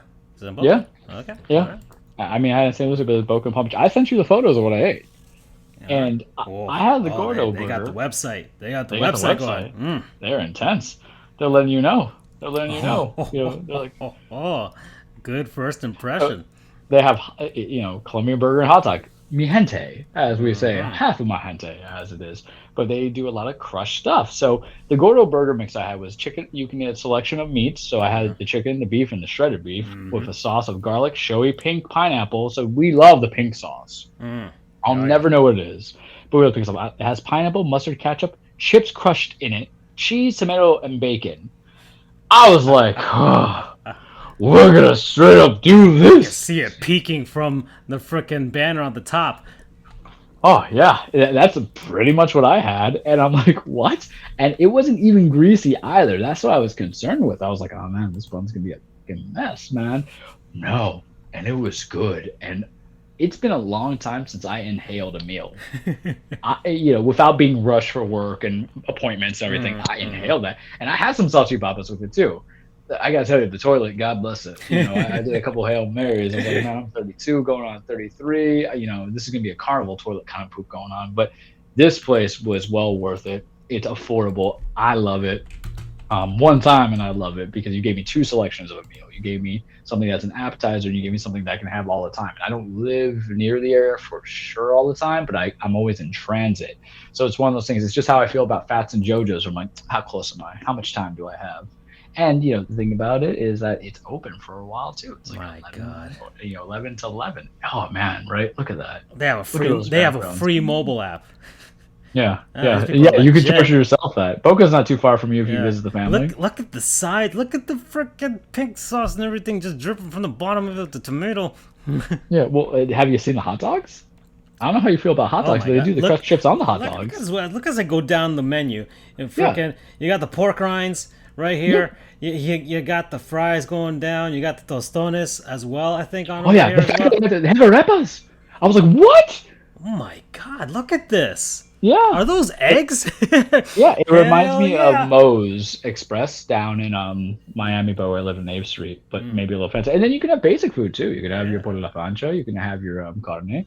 Nothing wrong with it. But I don't want to eat those. I want to eat the nasty food. Especially if you're a proponent of Colombian food. Which, what have I always told you? What do I love about Colombian food? The grease. I need the grease. I don't care too much about shrimp. Like I like shrimp. I'm not gonna pay like $10 for it. Yeah. But oh my God, look at this. Yeah, this catches my eye. yeah. Yeah. I looked at it. I was like, hey, it's like a hybrid tamal, sure, or a hybrid tostone, sure. Like, let me get that in my life, please and thank you. So it's definitely something that I could not have it and mention it and go from there because it's local, but it's also county stripped out, so it's there. Oh yeah. And their tacos, yeah. Hell yeah. Oh man, I gotta go back there. I hate my life so much. Oh my God! I Look need at a this comfort image food. with the cheese. Yeah, I love cheese. Yeah. My paralegal, I feel like I'm putting on blast. He hates milk, hates cheese. I'm like, I'm gonna fire you. I feel like Andrew could handle this. I feel like he could. He could handle this. He would love pink sauce. Are you kidding me? You love pink sauce, right? I would hope he's tried pink sauce. Oh, we haven't even asked him that. We're going to. That is a pure South Florida staple, though. Yeah, exactly. There's people up north that I know. They're like, what the fuck is that? Heinz has made a version of it for folks who don't know. Okay, go on Amazon. But it's not the same. So I know, but still, at the very least, I know it's a little bit of mustard. I know it's a little bit of ketchup. That's not the same. And is it like a garlic aioli? It can be anything because pink sauce for one place is not the same as pink sauce from another. Because it's sweet and it's kind of tangy. Yeah, I mean, it depends on how you want to make it. I mean, there's mayonnaise, obviously. Yeah. You could just. you could do the simple version, which is basically just mix mayonnaise and ketchup and just swirl it around, and you'll get pink and you get the red and white, and you mix it pink. But places that you put like a dash of mustard in there, man. I just want to know. And well, there's some people that want to add a little bit of kick of it. I'm looking at a recipe right now. Got some with a little bit of chili sauce in there, some vegetable oil, some paprika, some lemon juice, some ground pepper, Worcestershire sauce, horseradish as well. Because I I've never really had horseradish, and but I a appreciate the teaspoon kick. of mustard there, Charles. All right. Yeah, man. So, Damn it, I hate my life. I want this right now. dude, I'm telling But you. And look, I'm still finding. I'm still searching for a home. I'm telling. That's the most thing I'm excited about is having a damn kitchen. That's what we're I'm gonna like. I'm gonna go nuts. we're gonna have that sleepover. Yeah. So their locations to summarize in Boca Raton, West Palm Beach, off of Military. So I think that's by your sister, right? Yeah, I saw. Let's see, they got Boca, West Wellington. Palm, Port St. Lucie, and Wellington. West Palm. Wow, that is really close. Yeah, that's why I was. Might have to Go- tell my go see the sister not to kids. be basic and go to Chick-fil-A and let's go here. I mean, I don't know how you like Colombian food. I don't think there's anything Colombian authentic, to be honest with you. It's just the style of it. But just do it for the crushed chips, and that's Yeah. my promo code. Crushed chips. Love yeah. that dish. I love it. Yeah. I can't explain it. You It put was- that on, and you'd be like crushed chip pizza. I'm like, I'm gonna eat that. Yeah. Crushed chip relish. I'm gonna eat that. Oh man. Okay. So let's. I guess we can talk about sports. Let's do it. NBA. So I got an NBA game in the background. NBA All Star festivities happened. So the big thing around it is this is the 75th anniversary of the NBA, which I think started back in 1947 or 48. Yeah, 47. So the NBA's having their celebration of they do this and they bring in all the greats that not all of them showed up. One most notable. I love Freddie's quote. I guess we could talk about sports. One of the more notable ones was Scottie Pippen was not there. He is just pure scorched earth, and I thought he his just petty does- couldn't be rivaled, Yeah. and it ends up being He rivaled does by a not want to particular be guy. anywhere near where Michael Jordan is right now. And that's just the way things are. And you kind of have to respect the amount of petty right there. Yeah, well, listen, I'm petty king. I respect all of that. So he wasn't there. Larry Bird wasn't there. I don't know what his reasons were for not being there. Tim Yeah, Duncan. Larry was a weird thing. Yeah. I think Tim's in Bahamas, right? So he's from the Virgin Islands. So Virgin Islands, yeah. So Tim Duncan didn't make it. I don't know. Were those the other ones that didn't make it? And of course, a bunch of guys have been dead. So those guys didn't make it. And then you had the rest. Michael Jordan showed up late because he was at the Daytona 500 during earlier that day. But he's Michael Jordan so he can do that. He was the last guy that they introduced for the NBA 75, which is saying something because the All-Star game was in Cleveland. And it wasn't LeBron that was announced last. It was Michael Jordan. And he got the biggest cheers. So that's saying something right there. But I have comments on that. I'm gonna let you finish, but don't worry. yeah, The petty is coming for Charles. there was a lot of, and I think it's part of the beauty of the NBA. There was a lot of things with regards to the personalities and people on Twitter, of course, debating who's greater than who and all this other stuff. And I think ESPN came out with a list of like their top 10 players and things They're like like, that. let's talk about things that have there- Stephen A. shout at Yeah, people. there's a bunch of outlets right now making their own NBA 75s. Which is ridiculous. Yeah, 75 Ridiculous. best players in NBA Absolutely history. silly. And then things go nuts when they go down to the top 10. And whatever, right? Every franchise, I think, was for the most part represented in that. But not all of them, obviously. But most of them were there. Yeah. And it was cool. It was cool seeing all those guys in one place. It's like the MLB All-Star Game in 2000 when they had all of those the I guess the 100 or 100 best players in MLB history. It was in Atlanta. You had Hank Aaron and all that stuff. Willie Mays, a bunch of guys. But there's the dynamics and there's the underlying beef, Charles. The beef.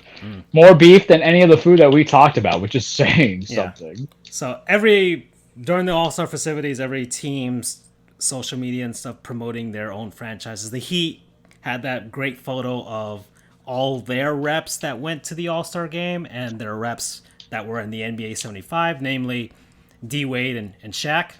Now, LeBron wasn't in the photo, but I don't know. There were some excuses for why he wasn't there. He might have been taking photos with like the Lakers. He took photo with the Lakers. I don't know if he took photos with the Cavs. Yeah.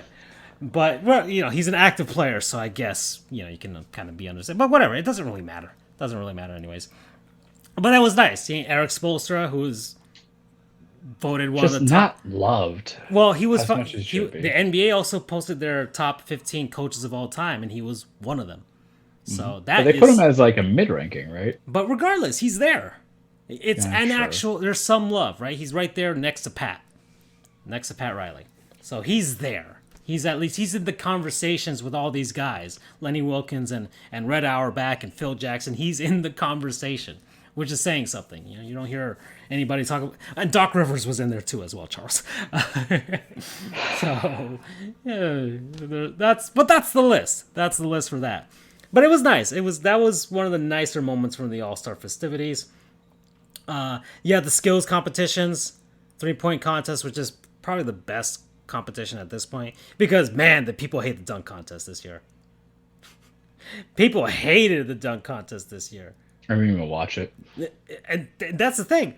Charles doesn't watch the All-Star game. People either didn't watch it or they watched it and they regret wasting hours of their lives watching it. Doug watched the 10-minute highlight, and he posted on Twitter. It's like, even that was too much time wasted off of my life watching the NBA dunk contest. And then people, of course, start reminiscing of which one was the best dunk contest, who had the best performance. And a lot of people are saying you had the 2016 contest, right? With who was it? Aaron Gordon? Whatever, for the Magic, when he jumped over the mascot and all that stuff. You had that one, but a lot that people, our age, millennials, not the Zoomers, but the millennials, Vince Carter, VC. Oh, VC, yeah. Yeah, VC, yeah. Because you have the older ones like Spud Webb and of course Michael Jordan. But I think I'm more of Michael than I thought of VC. Yeah, but no, I thought about Vince Carter. Because it's just the way that I was thinking about it for my era growing up. The comment on Carter, the guy was doing those dunks in game. Yeah. So that's why I'm like, to see that shit live is more fantastic than something that you get opportunity after opportunity to do. Yeah. So Vince Carter was mentioned a lot, and comes the conversation of, should we just kind of scrap the dunk contest? Like it's happened before where they've scrapped the dunk contest, let it just not happen, and then let it come back after 5 or 10 years. The underlying issue with the dunk contest is not so much that people don't like dunks. The underlying issue with the dunk contest is we're sick of bench guys only being the ones competing in it and win. The last great dunk contest was Blake Griffin when he jumped over the damn Cadillac and got it. What's Aaron Gordon doing over in Denver? This year's winner, Obi Toppin, second-year guy for the Knicks. Yeah. They ain't no playoffs. LeBron ain't ever going to do it. Yeah, it doesn't move the needle. So John Morant didn't want to do it. Yeah, well, I can kind of get it with Ja because he's not, even though he's a prototypical player as a point guard, it's not something you see him dunk a lot. Just give me the old 75 guys. Let me see if Mike still has some hops. Because I don't care for that. What am I going to get these, backup guys, which I'm not going and get. Here's the problem with the All-Star game when you even do the dunk contest. Obi Toppin's not even an All-Star, so how are we going to even invite him to the All-Star game? I feel like it should be a members-only club. If you're an All-Star for the All-Star weekend, you should be part of it, unless they put him on the Rising Stars thing, but that's a joke in of itself. Well, every All-Star game has a Rising Stars, Young Stars competition anyways. And I don't know, I forgot if the NHL still does it. But Major League Baseball still does it. And the NBA, I'm assuming the NHL still has it, but I don't know if they did it for this year. Well, they did it in Vegas. Anyways, I get those, and I don't mind the skills competitions being the guys who showcase their proficiency in those exact skills. But I feel like the dunk contest, they have to treat it. They have to treat it like Well, okay, so BU comes up with a point here, Yeah, and I'm his reading comment, it right yeah. now. Secret Base Rewinder, dunk contest notes, one of the limiting issues is that there's only so many dunks that can be conceived of. They top rookies participating within the skills competition. Yeah, that's true. And the NHL skills competition for me, I like it because it actually showcases real skills that they do on the ice. They have the breakaway challenges like the dunk contest of the NHL, but once more, that's also more of a there's only so many things that can be done with the breakaway situation, but it's more about the flash. It's at that point, it's just more about the showmanship, with all the gimmicks and everything like that. And I guess the NBA's players are. The thing is, a lot of these guys may not have the best personalities to pull some stuff off with some of that. And you don't get enough creativity out of some guys, or I feel like if you could have people conceive of it and help them out developing it, but then you're over there taking practice time away just because you're trying to get something for the dunk contest. That's kind of weird. And then your point, Charles, I think most people agree with it, is that the actual stars in the NBA just have no incentive to do it. Unless there's an actual star that's just like, you know what, I want to restore this competition to its former glory. But at that point, it's you're gonna come back. You're gonna have this flashy show, and everybody's like, "Oh, the dunk contest is back!" Probably like when Blake did it, right? When Blake did it, "Oh, the dunk contest is back! It's cool again. Everybody loves it." And then you're gonna get to a point where it's like, okay, I've seen this before. It's not like Vince's. It's not like MJ's. It's not like anybody's. And then it gets stagnant really fast. So I feel like it should be like maybe not every year, but maybe in every other year, or every 5 years, or every 4 years, like the Olympics. Just because by that point you might have another crop of stars, and maybe that'll incentivize some stars. Heck, you might have to actually pony up like, oh, here's a car if you win the dunk contest. I have no idea, but it's hard. I mean, hard. First and foremost, make it for charities. Because it's not like the home run derby. Because the home run derby, it's just hitting massive dongs. Yeah. And that's always fun to see. Well, the greatest thing about the home run derby is, can the dude who actually wins it actually hit them dongs as hard as they can multiple times, as opposed to being fatigued, and you see this great of round 1, round 2, and then I only can hit 3 home runs at this point now because I'm so exhausted. It's also an endurance competition. Yeah. Mm-hmm. Whereas we get, the dunk contest, because the dunk contest itself is too long. Yeah, because they have like 4. Okay, they failed in that one. And then when you see someone fail it a lot, it's like. This is what bothers me about it. Every dunk is awesome. Like, really, when you think about it. So when I look at these from an athletic standpoint, I get. Yeah, that's true. I'm like, I can't shit on it. I literally can't. Like, picture your favorite musician and listening to your favorite album. It's your favorite album, and usually if it's your favorite album from your favorite musician, it's because start to end, it's the best. There's nothing better than that. That's just how I feel when we do these things, because I'll watch it and I can't differentiate it how one run's better than the second run. There's nothing that's really a distinctual thing. But you know what makes dunks better too? When you're posterizing a motherfucker. That's true. And we don't have that. Yeah. You know what I mean? It's not, I'm just saying. Yeah, it's not an in-game situation where it punctuates like a run. Hear or me something out. Like that. Yeah. I know that the All-Star Game is supposed to be a break and no one's supposed to get hurt. But why don't you just do a one-on-one of just dunks on dudes, and if you can defend it, and then you're a champion and runner-up are just gonna be there. You get the best blockers versus the best dunkers or something. Because I am totally about that. Just dudes trying to dunk on people, because that's what makes it cool, man. Shaq, how many times Shaq used to hang up and then drop down and just push a dude off, and that guy would get angry. Oh yeah. I'm not asking you to break the backboard, but when you're doing a dunk that's unpeated, it is not. You can hitting a home run with someone tossing you a softball is equally impressive as hitting a home run off of your best pitcher in the aesthetic point, right? Yeah. Whereas I know that dunking somebody because I can dunk, it's just me like dunking on like my nephew. or just sizing him up as because I'll play basketball with my nephew sometimes. He's 14. I got more muscle on me.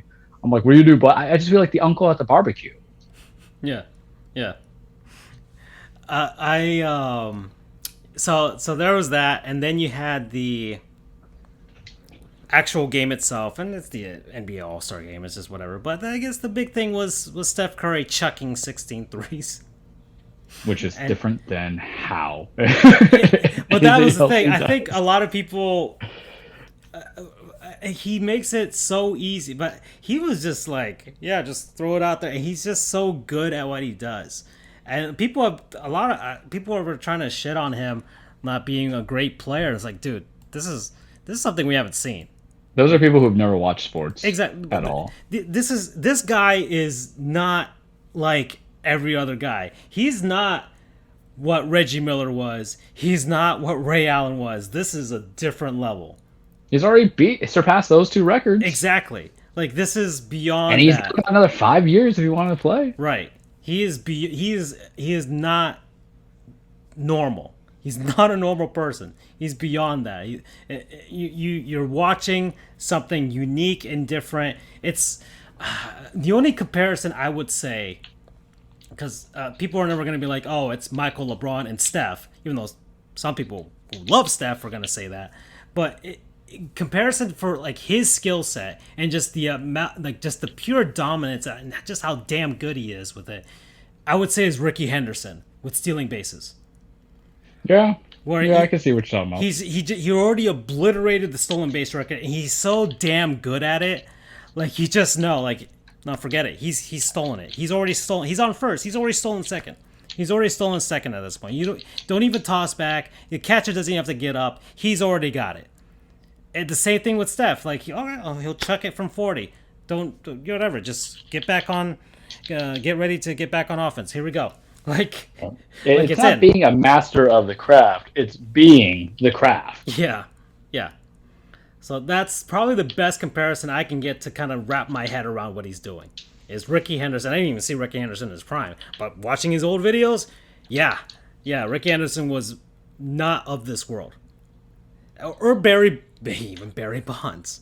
I mean, I could give you a boxing. It's Floyd and his defense. Yeah. People hate on it. Literally that great. People hate on it, but hey, he's on a different level, completely. He never got knocked out. Yeah, and that's the whole key about boxing. Yeah, people hated the way he played, but it was he boxed, and he was just like, no, he understood the assignment more than anybody else. A certain man that we're in love with now. Like a certain man that we love. Oh yeah. Okay. I want to do this. You just reminded me, Charles. So we're gonna do a real MVP because this is also part of the All-Star festivities. This is the real MVP. He should win the NBA MVP in my eyes. Aside from my one true love, Jimmy. Yeah. Is Jarrett Allen. Okay, Jarrett frickin' Allen of the Cleveland Cavaliers, the rejuvenated Cleveland Cavaliers.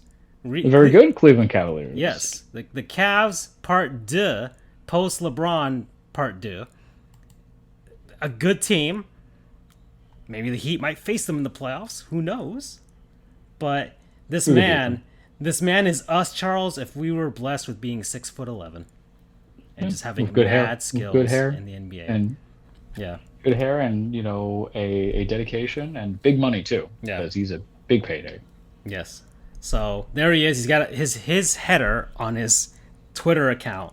It's a Calvin and Hobbes right there. So there's one. Makes us love him there. His bio, the one and only center number 31 for the Flint, Michigan Tropics. Number 2. Which is semi-pro, Love Me Sexy, yes. Jackie Moon. Here's a video of him painting right now, trying to channel his inner Bob Ross. So there he is. But Charles, people hated on him for the way he dressed during what was he? Was he coaching one of or he was watching the celebrity competition? I don't know. He was just living his life. Yeah, he was open their damn mouth. He's an all-star. It's in his home his home arena, and he's just living his life. He just decided to wear a heather gray light hoodie with some slacks, some shoes, and that's it. And people were hating on him. Oh, why isn't he all blinged out, whatever? And his response was beautiful. What am I supposed to do? Wear a $5,000 chain? I thought I was all right. He is us. He is the everyman. He is the everyman. He is a normal dude. And the thing he cares about the most, Charles, is... Oh, Charles, I actually got to take this phone call. Please, right, go solo. I'll take the reins from this. Jarrett Allen is a beautiful man. We love him. Oh, you have him on fantasy or two? If you don't know better, you figure he's just a fan who happens to be there. Well, I can appreciate the man's humbleness, but what we love about him, he's a big old dweeb. Just I love, well, BU, as we go further, people always have to criticize stuff. They have an idea of what players ought to be, how they should be, how should they act, how should they do things for the monies. And they forget that these are young men. I think Jarrett Allen's only, 25? And he loves his video games. And we love the fact that he loves his video games. He loves him some Zelda. He loves him some Mario. He's 23 years old. We're chastising a 23-year-old player. Come on now. Everybody's got to be a dick. I'm a big supporter of him now. I love it. He can be on Cleveland, do what he wants. But on his Twitter feed, he was saying about something about Mario Strikers. Francisco knows more than I do because he sent it to me a link, and I was at work, so I was just going from there. But even on his Twitter thread, as Francisco left on in the background, he's doing Breath of the Wild, which still, they're calling, by the way, Elden Ring Death of the Wild, and I just don't want to do 87 hours into it, I gotta tell you. But I remember him being traded, I believe he was with Brooklyn. He was the 22nd pick, and he was sent over to Cleveland. I think he was supposed to be the heir apparent to Kevin Love, if you want to call him the heir apparent to that, even though they kind of play both the center and forward positions going from there. But I just love the fact that he's just being humble. And he's a guy that you can kind of root for, whether or not he's going to be a sexy player. Oh, he plays hard in the All-Star game just a year after the Nets sent him to Cleveland in the Harden trade.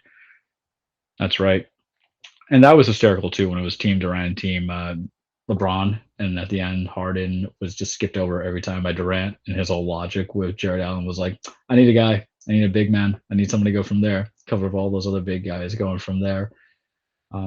But it's interesting. I think he's doing good this season as is. I'm back. His stats up. Oh, you're back. I was doing like an analytical basis on Jarrett Allen, and Freddie and B was taking pity on me. Yeah. Well, because I remember what he was in love with, but you went more on the deep dive than I did. Oh, dude. This guy, look, he's a Nintendo. I sent you the Zelda cover up that he loved. Yeah. This guy loves Nintendo. He's one of us. He is us. He is us.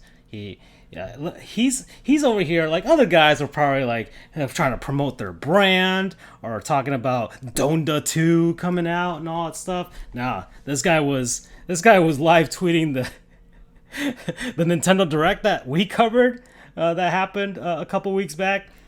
Look at this tweet. A new Mario Strikers game. Once again, Mario showing us why he's the greatest athlete of our generation. Which I think you literally have said before. Yes. In confidence and then on the show. Yeah. So yeah, I'll just need to link up. Yeah. Have some crushed burgers. Like he's retweeting, he's retweeting in the video version a clip from Breath of the Wild of this guy going to town on one of the Lionels. Just using the magnet with the just smashing his head with the rock, which is great. When he was announced to be an all-star, they were on the team plane, and they were congratulating him. He was playing his Switch, and he didn't let go of the Switch. Yeah, that's you. He understood the assignment. He wasn't getting up. He was just like, "Oh, well, thank you very much. Thank you very much. I got to get back to this." Like, man, you imagine making that much money and just being able to buy everything on the eShop? That's literally what you should aspire to in our careers. Our careers is not to have ESQ for establishment, for legacy. It's because we were broke. Yeah. Dead ass broke. Still kind of dead ass broke before we got there. Now I could look at that $45 game. I'm like, when you're $40, I'm going to buy the hell out of you. Yeah. Like he's got his own, like they made his own Pokemon card. Little announce for the Cavs account here. Like this dude loves Pokemon. I mean, he's probably playing Pokemon Legends Arceus. Heck, there might have been a chance, Charles. There might have been a chance over the last few years, maybe while we were playing Splatoon or Super Smash Bros. Or Mario Kart, where we matched up and we just didn't know against Jarrett Allen and Joe Burrow. Do you think that Jared Allen waits until 2 in the morning to play the Japanese players? Because that's the real. For anybody who has played any Nintendo games for this current iteration of Switch, y'all ain't shit if you play on Eastern time. I'm just saying. Yeah. If it's 2 in the morning, then Yeah. you will see what your medal is. Because that's where House of the Rising Sun kicks in, and you're just about to get your Look ass at this handed to you. retweet preparing for the Elite Four. Be like, I mean, he just knows. He gets. I'm so glad that we're getting some pockets of athletes that are actual gamers, not the I just buy Madden, FIFA, and Call of Duty every year, dude, bro gamers. No, I'm talking about He's guys, an actual human being. guys that delve into. Okay, yeah, Final Fantasy's coming out. I'm gonna buy that day one. You know, guys that are legit, real gamers. Like we could have a conversation about him and like, well, Jarrett, what was your favorite version of Ganondorf from Zelda? You know, and he'd be like, oh well, personally, I take a liking to Wind Waker Ganondorf. It's gotta be Wind Waker. I'm saying that right now. Tweet at him. Tweet at this man, please. We might Give me a have to be snippet like, of it. we need a just like, hey, Jarrett, we're on our podcast. I'm sick of everybody saying it's like Majora's Mask version. Wind Waker is the best one. Ocarina. Yeah, because Majora's Mask was that just re-released on Switch Online. Everything's out of your shop. Yeah, but regardless, yeah. Ganon. Oh God, the ending when you just stab him in his head, and he's just laughing as the flood is coming in. And then he has that whole thing. The wind continues on, or whatever it was. Mm-hmm. Ooh, yeah. See, we're gushing. Look what Jared Allen does for us, Charles. He's a true all-star. Yeah, he's a true all-star. He is the real MVP, and I now have another favorite NBA player. Not to the point where I love Jimmy. Like Jimmy's my future husband. But, oh my God! If Jimmy played Pokemon, it'd be over.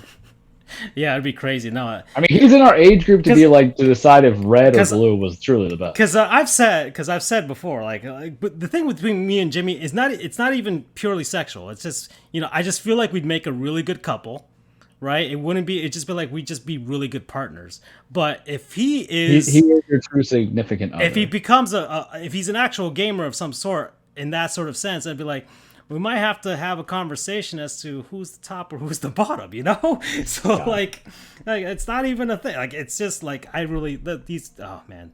But yeah, Jared Allen, fantastic. Okay. So there's that.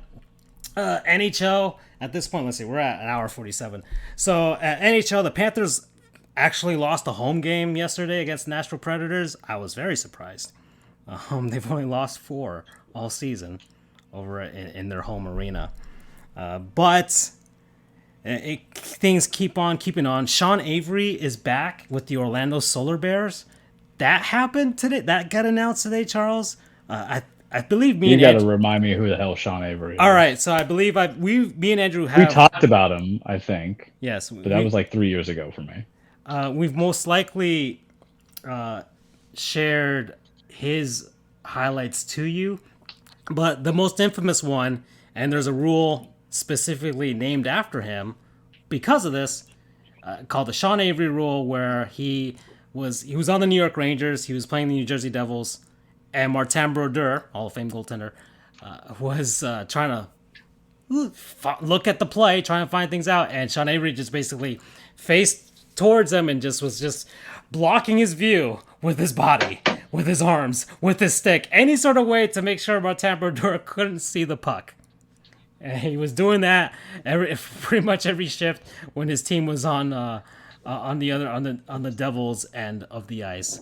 So that's not a Brad Marchand move. Well, Brad Marchand got suspended finally for what, I don't know if you saw what he did with the goalie with Tristan Jarry of the Penguins, but there was some chirping, and Brad acted in a very more extreme version of Brad Marchand than I feel like I'm used to. But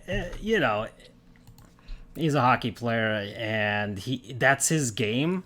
The thing is, Brad Marchand's an instigator, an asshole on the ice, but he actually has skill to back it up.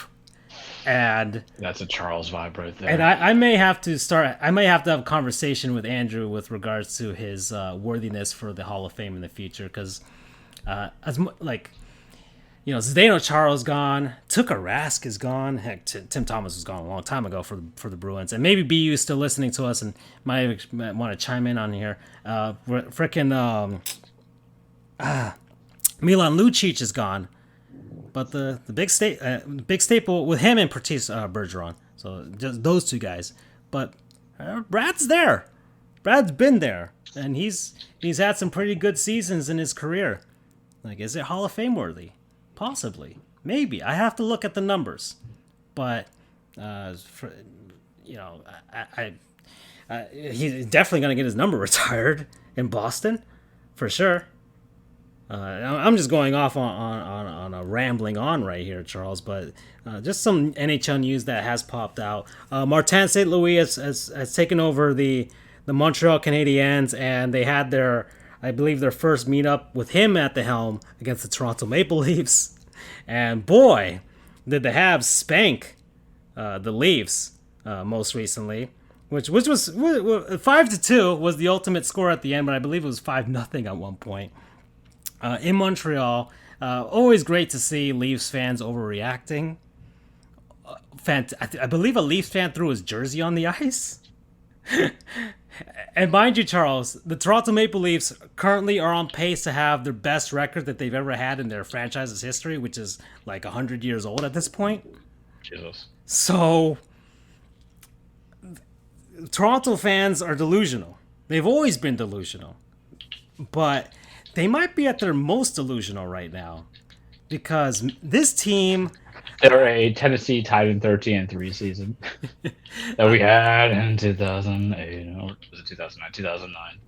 But this team. But I don't know. BU says Bergie and Marchand in sort of HOF status based on their actual play, but based on their respective antics, Bergeron will definitely get in, but not Marchand.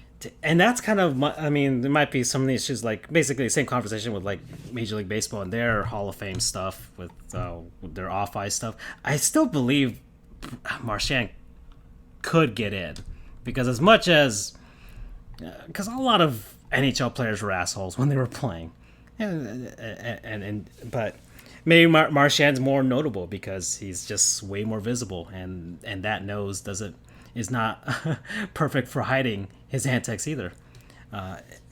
But yeah, Leafs fans are getting way more delusional because as much as they're having a fantastic season already. They have 68 points, so they're plus 18 points above 500 at the moment. They're, I think, 7 points behind the Panthers in the division, but with only one game in hand. But they're still close.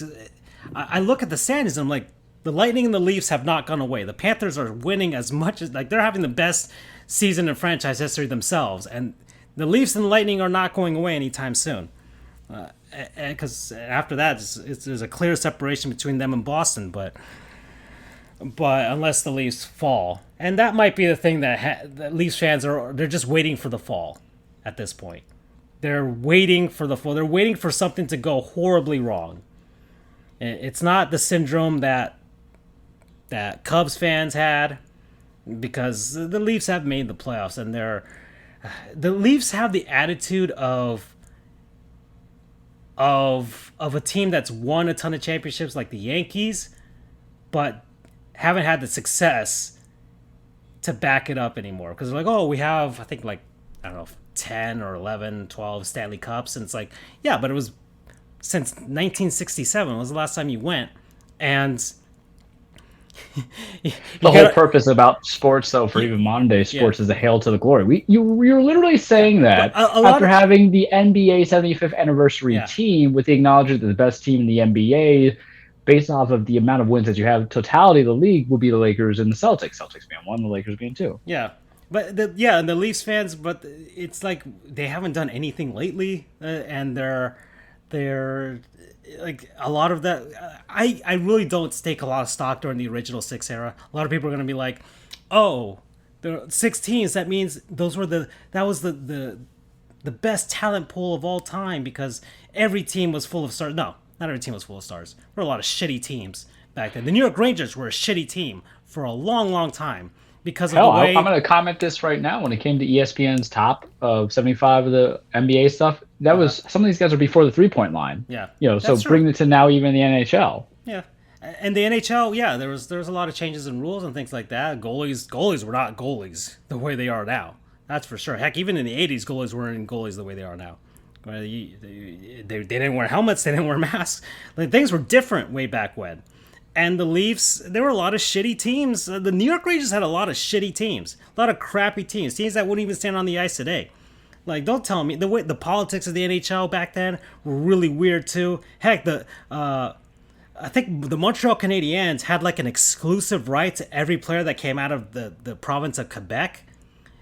So that, heck, look, if anybody wants to look this up and go deep down the rabbit hole, Charles, the Chicago Blackhawks were basically a farm team for the Detroit Red Wings, because the ownership of the Red Wings also owned the Blackhawks in some sort of significant fashion. So How if did any, that happen? like I said, the politics of the NHL way back when. So you can even make the argument that a lot of the Red Wings stuff from way back when, during the original Six era, are also very sketch. Now, the Red Wings have actually done stuff since the advent of expansion, but there's yeah, hold on. And BU's got, I knew this would get BU going as well. A little at the Norris House real League era. sports. Yeah. We're engaging Yeah. with the audience. Yeah. Who talks smack about us? Plenty of legit good players, but the idea that the talent pool is tapped out or as an excuse to not expand is one to avoid allowing further competition practically no matter what the era. And yeah, that was kind of the weird thing. When the NHL finally expanded in 1967-68 and they brought in 6 other teams to double the size of it, they kept all those 6 teams in their own division. So to kind of to help with marketing, because you needed a Stanley Cup finalist, so that's why the Blues had 3 in a row. They were not a great team, but they were better than the other teams that were starting out. But it didn't take long. The Flyers, I believe, were the first ones to actually, and they won back-to-back Stanley Cups out of that expansion era to finally get it going. And then the Islanders had their dynasty. So, and then, yeah, the WHA, the Oilers coming in from and expanding after they merged. So it happened, but yeah, it's really no excuse way back when. I think baseball was an accurate viewing of how things were, but baseball was freaking unfair for a long time with their playoff thing, because it was like, oh, the 2 best teams in the National League and American League, one each, and that's your World Series. That was the way it was back then. So you had teams that won 100 games that didn't make the World Series, and so a little bit of a shitting on the Yankees teams, because maybe if they had played in a few series against the number 2 team in the American League, maybe they would have had a few less championships. Just saying. I'm just saying. Yogi wouldn't have 14,000 rings. I'm just saying. Okay. Yeah, but that's going back to Leafs fans, okay, Sneak cannot be avoided. I'm going back to Leafs fans.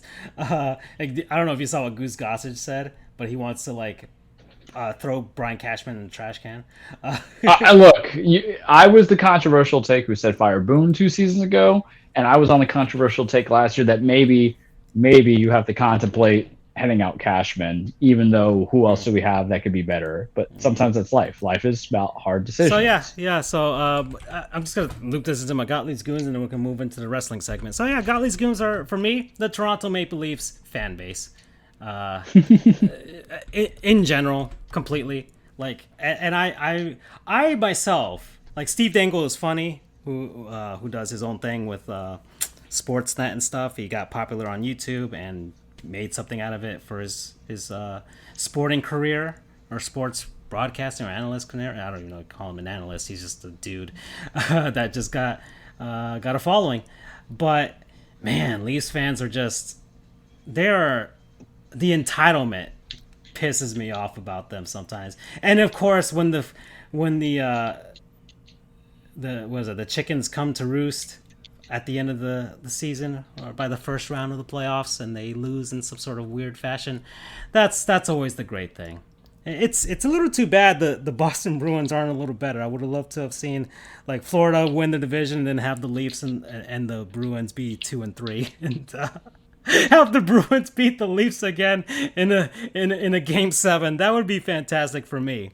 But I want to see how this version will go on. I hope the heck even even more of a future boner would be if the Panthers did it to the Leafs this year. But who knows? Maybe the Leafs, maybe both the Leafs and the Panthers make it out of the first round for the first time in forever. Panthers match up against the Leafs in round two, and the Panthers do it to them. Yeah. Oh yeah, that'll really get those Canadians going, especially losing to a Sunbelt team. Oh, I'm already stroking. I'm already gonna look at some Milanesa YouTube Chorizo. tutorials later on, Charles. I'm thinking about that. Late night thoughts of La Capitale. Yeah, yeah. Oscar. Okay, so that brings us into your segment, Charles. So put down the controller, and we're gonna move guess I on gotta to do that. Yeah, here we go. All right.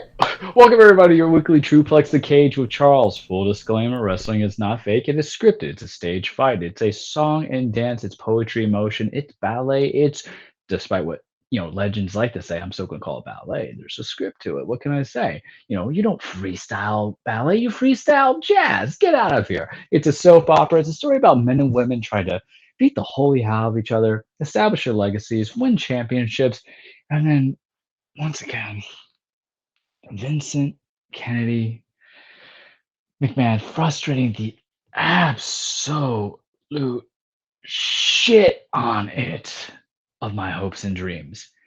If I have had a very tough week in life, and my week has not been terrible, I'm just going to say I'm being over dramatic for reasons I will not display on public broadcasting. Francisco and I have been saying that Charles will be moving on up to the west side, but there's always a harbinger of something to cause. Elimination Chamber must have been that harbinger. But before we talk about Elimination Chamber, when I got that tweet or that post on your on the group chat, yeah, you were not a happy boy. No. So before we go to that, let's go through the rest of the stuff that's going on right now. New Japan. We talk about New Japan, Francisco. They're gonna have the New Japan Cup that's gonna be set. Yeah, well, there's been some delays, but New Japan Cup is gonna happen. They're gonna expand the field to 48 competitors, and that makes me very interested because I did not even know that they had 48 dudes on the roster. So I think this gives some the last several years has really felt like the same players. Tetsuya Naito, we love him. Kazuko Okada, we love him too. Kota Ibushi, we love him. Who else do we love? Shingo Takagi, from los Illuminados de Japón. We love the Last Dragon. It felt like Evil, as well as the other one. We felt like that's been a lot of repetition, but now they're going to expand that in. So I'm excited to see what happens there. You know how it is with every cup. It's always like a future title shot is going to be there. I think we're going to have Okada versus El Desperado in a title versus title match. Hopefully. And I'm assuming they're going to have a couple of free agents and also people from New Japan Strong on there. And New Japan Strong is their U.S. Component. I'm hoping we get some new storylines in there. It's time to inject some main event love and new blood in there as well, especially since there might be certain people on the go because New Japan, we talk about the Forbidden Door a lot. Charles hates the terminology Forbidden Door. So I'm going to call it as cross-promotional talent, CPT. So we have CPT that's been going on for a while. New Japan has been the one basically trading a lot of people. Yeah, you get a few people from AEW and Impact going against each other, but New Japan has been the highlight. Well, there's some CPT going on. Tony Khan and AEW might have a big announcement. We're having the Bullet Club Civil War. Jay White, the leader of the current Bullet Club, subservient to nobody, whereas Evil, who's leading House of Torture, who is supposedly the Japan's leader of the new Bullet Club for New Japan, everybody's causing him hell, but he showed up. Jay White showed up in AEW. Jay White showed up at New Japan, and he showed up at Impact. And there was no surrender for TNA. See how it's all coming together? Or for Impact, not TNA anymore. Where Tama Tonga and Tonga Lao, the Gorillas of Destiny, who are OGs part of Bullet Club, went against the Good Brothers, Carl Anderson and Big Luke Gallows, or the Doc Gallows under there. Everybody changes their name sometimes. They are the Good Brothers. They were also WWE affiliated. They were part of Bullet Club back in the day. They were going against each other for the Impact World Tag Team Championships. Jay White, leader of Bullet Club, shows up, betrays Tama Tonga and Tonga Lao. Shocker, shocker, shocker. Are we going to get a cross-promotional brand of AEW, New Japan, and Impact to do a big, like, super card kind of thing? To have the Battle of Bullet Club Soul? Sure, why not? I'll take it because I find Bullet Club to be stale. I'm never really So crazy about them. I I don't gotta think. ask something here, because Yeah, especially lately, especially with like what was it, Impact has been doing a lot of the crossover stuff. yeah, they've been Like doing a lot of it. like what's the usual reaction to for actual wrestling fans? Is it like a gimmick to them, or is it something that they find It's like? about Is it dream matches. It's yeah? about dream matches. Think Okay, about it this little way. Super Allow Smash me, Brothers. Then. but allow me to give you the way that you will be able to understand it. Let's say there was no companies there and we have crossovers in the Mhm. prime of the 1990s. We had Sting versus The Undertaker. Oh, like during the WCW, Yeah, WWF days. WWF days. Imagine that. The That's the feel. Wednesday That's Night what I Wars, right? There. Monday Night Monday Wars. Night Wars. Okay. Monday Night Wars. Okay. But Wednesday Night Wars was AEW and Oh, that's the NXT. current one. That's the current one. Yes. Okay. Well, they got moved, right? But that Yeah. is essentially what the NHL big baby. push was for people. And that's why people look into it and then they see it and it can have a big impact. So I'm for this having a final payoff, even though I find Bullet Club not to be interesting. Because the thing about Bullet Club is they go through different iterations, different generations. You had Prince Devitt, who's Finn Balor in WWE. You had AJ Styles leading it. You had Kenny Omega leading it. Are we going to have the Elite involved with the Young Bucks? There are storyline possibilities. I can be invested into it. But it's a nice little like injection to the veins. Am I a Jay White guy?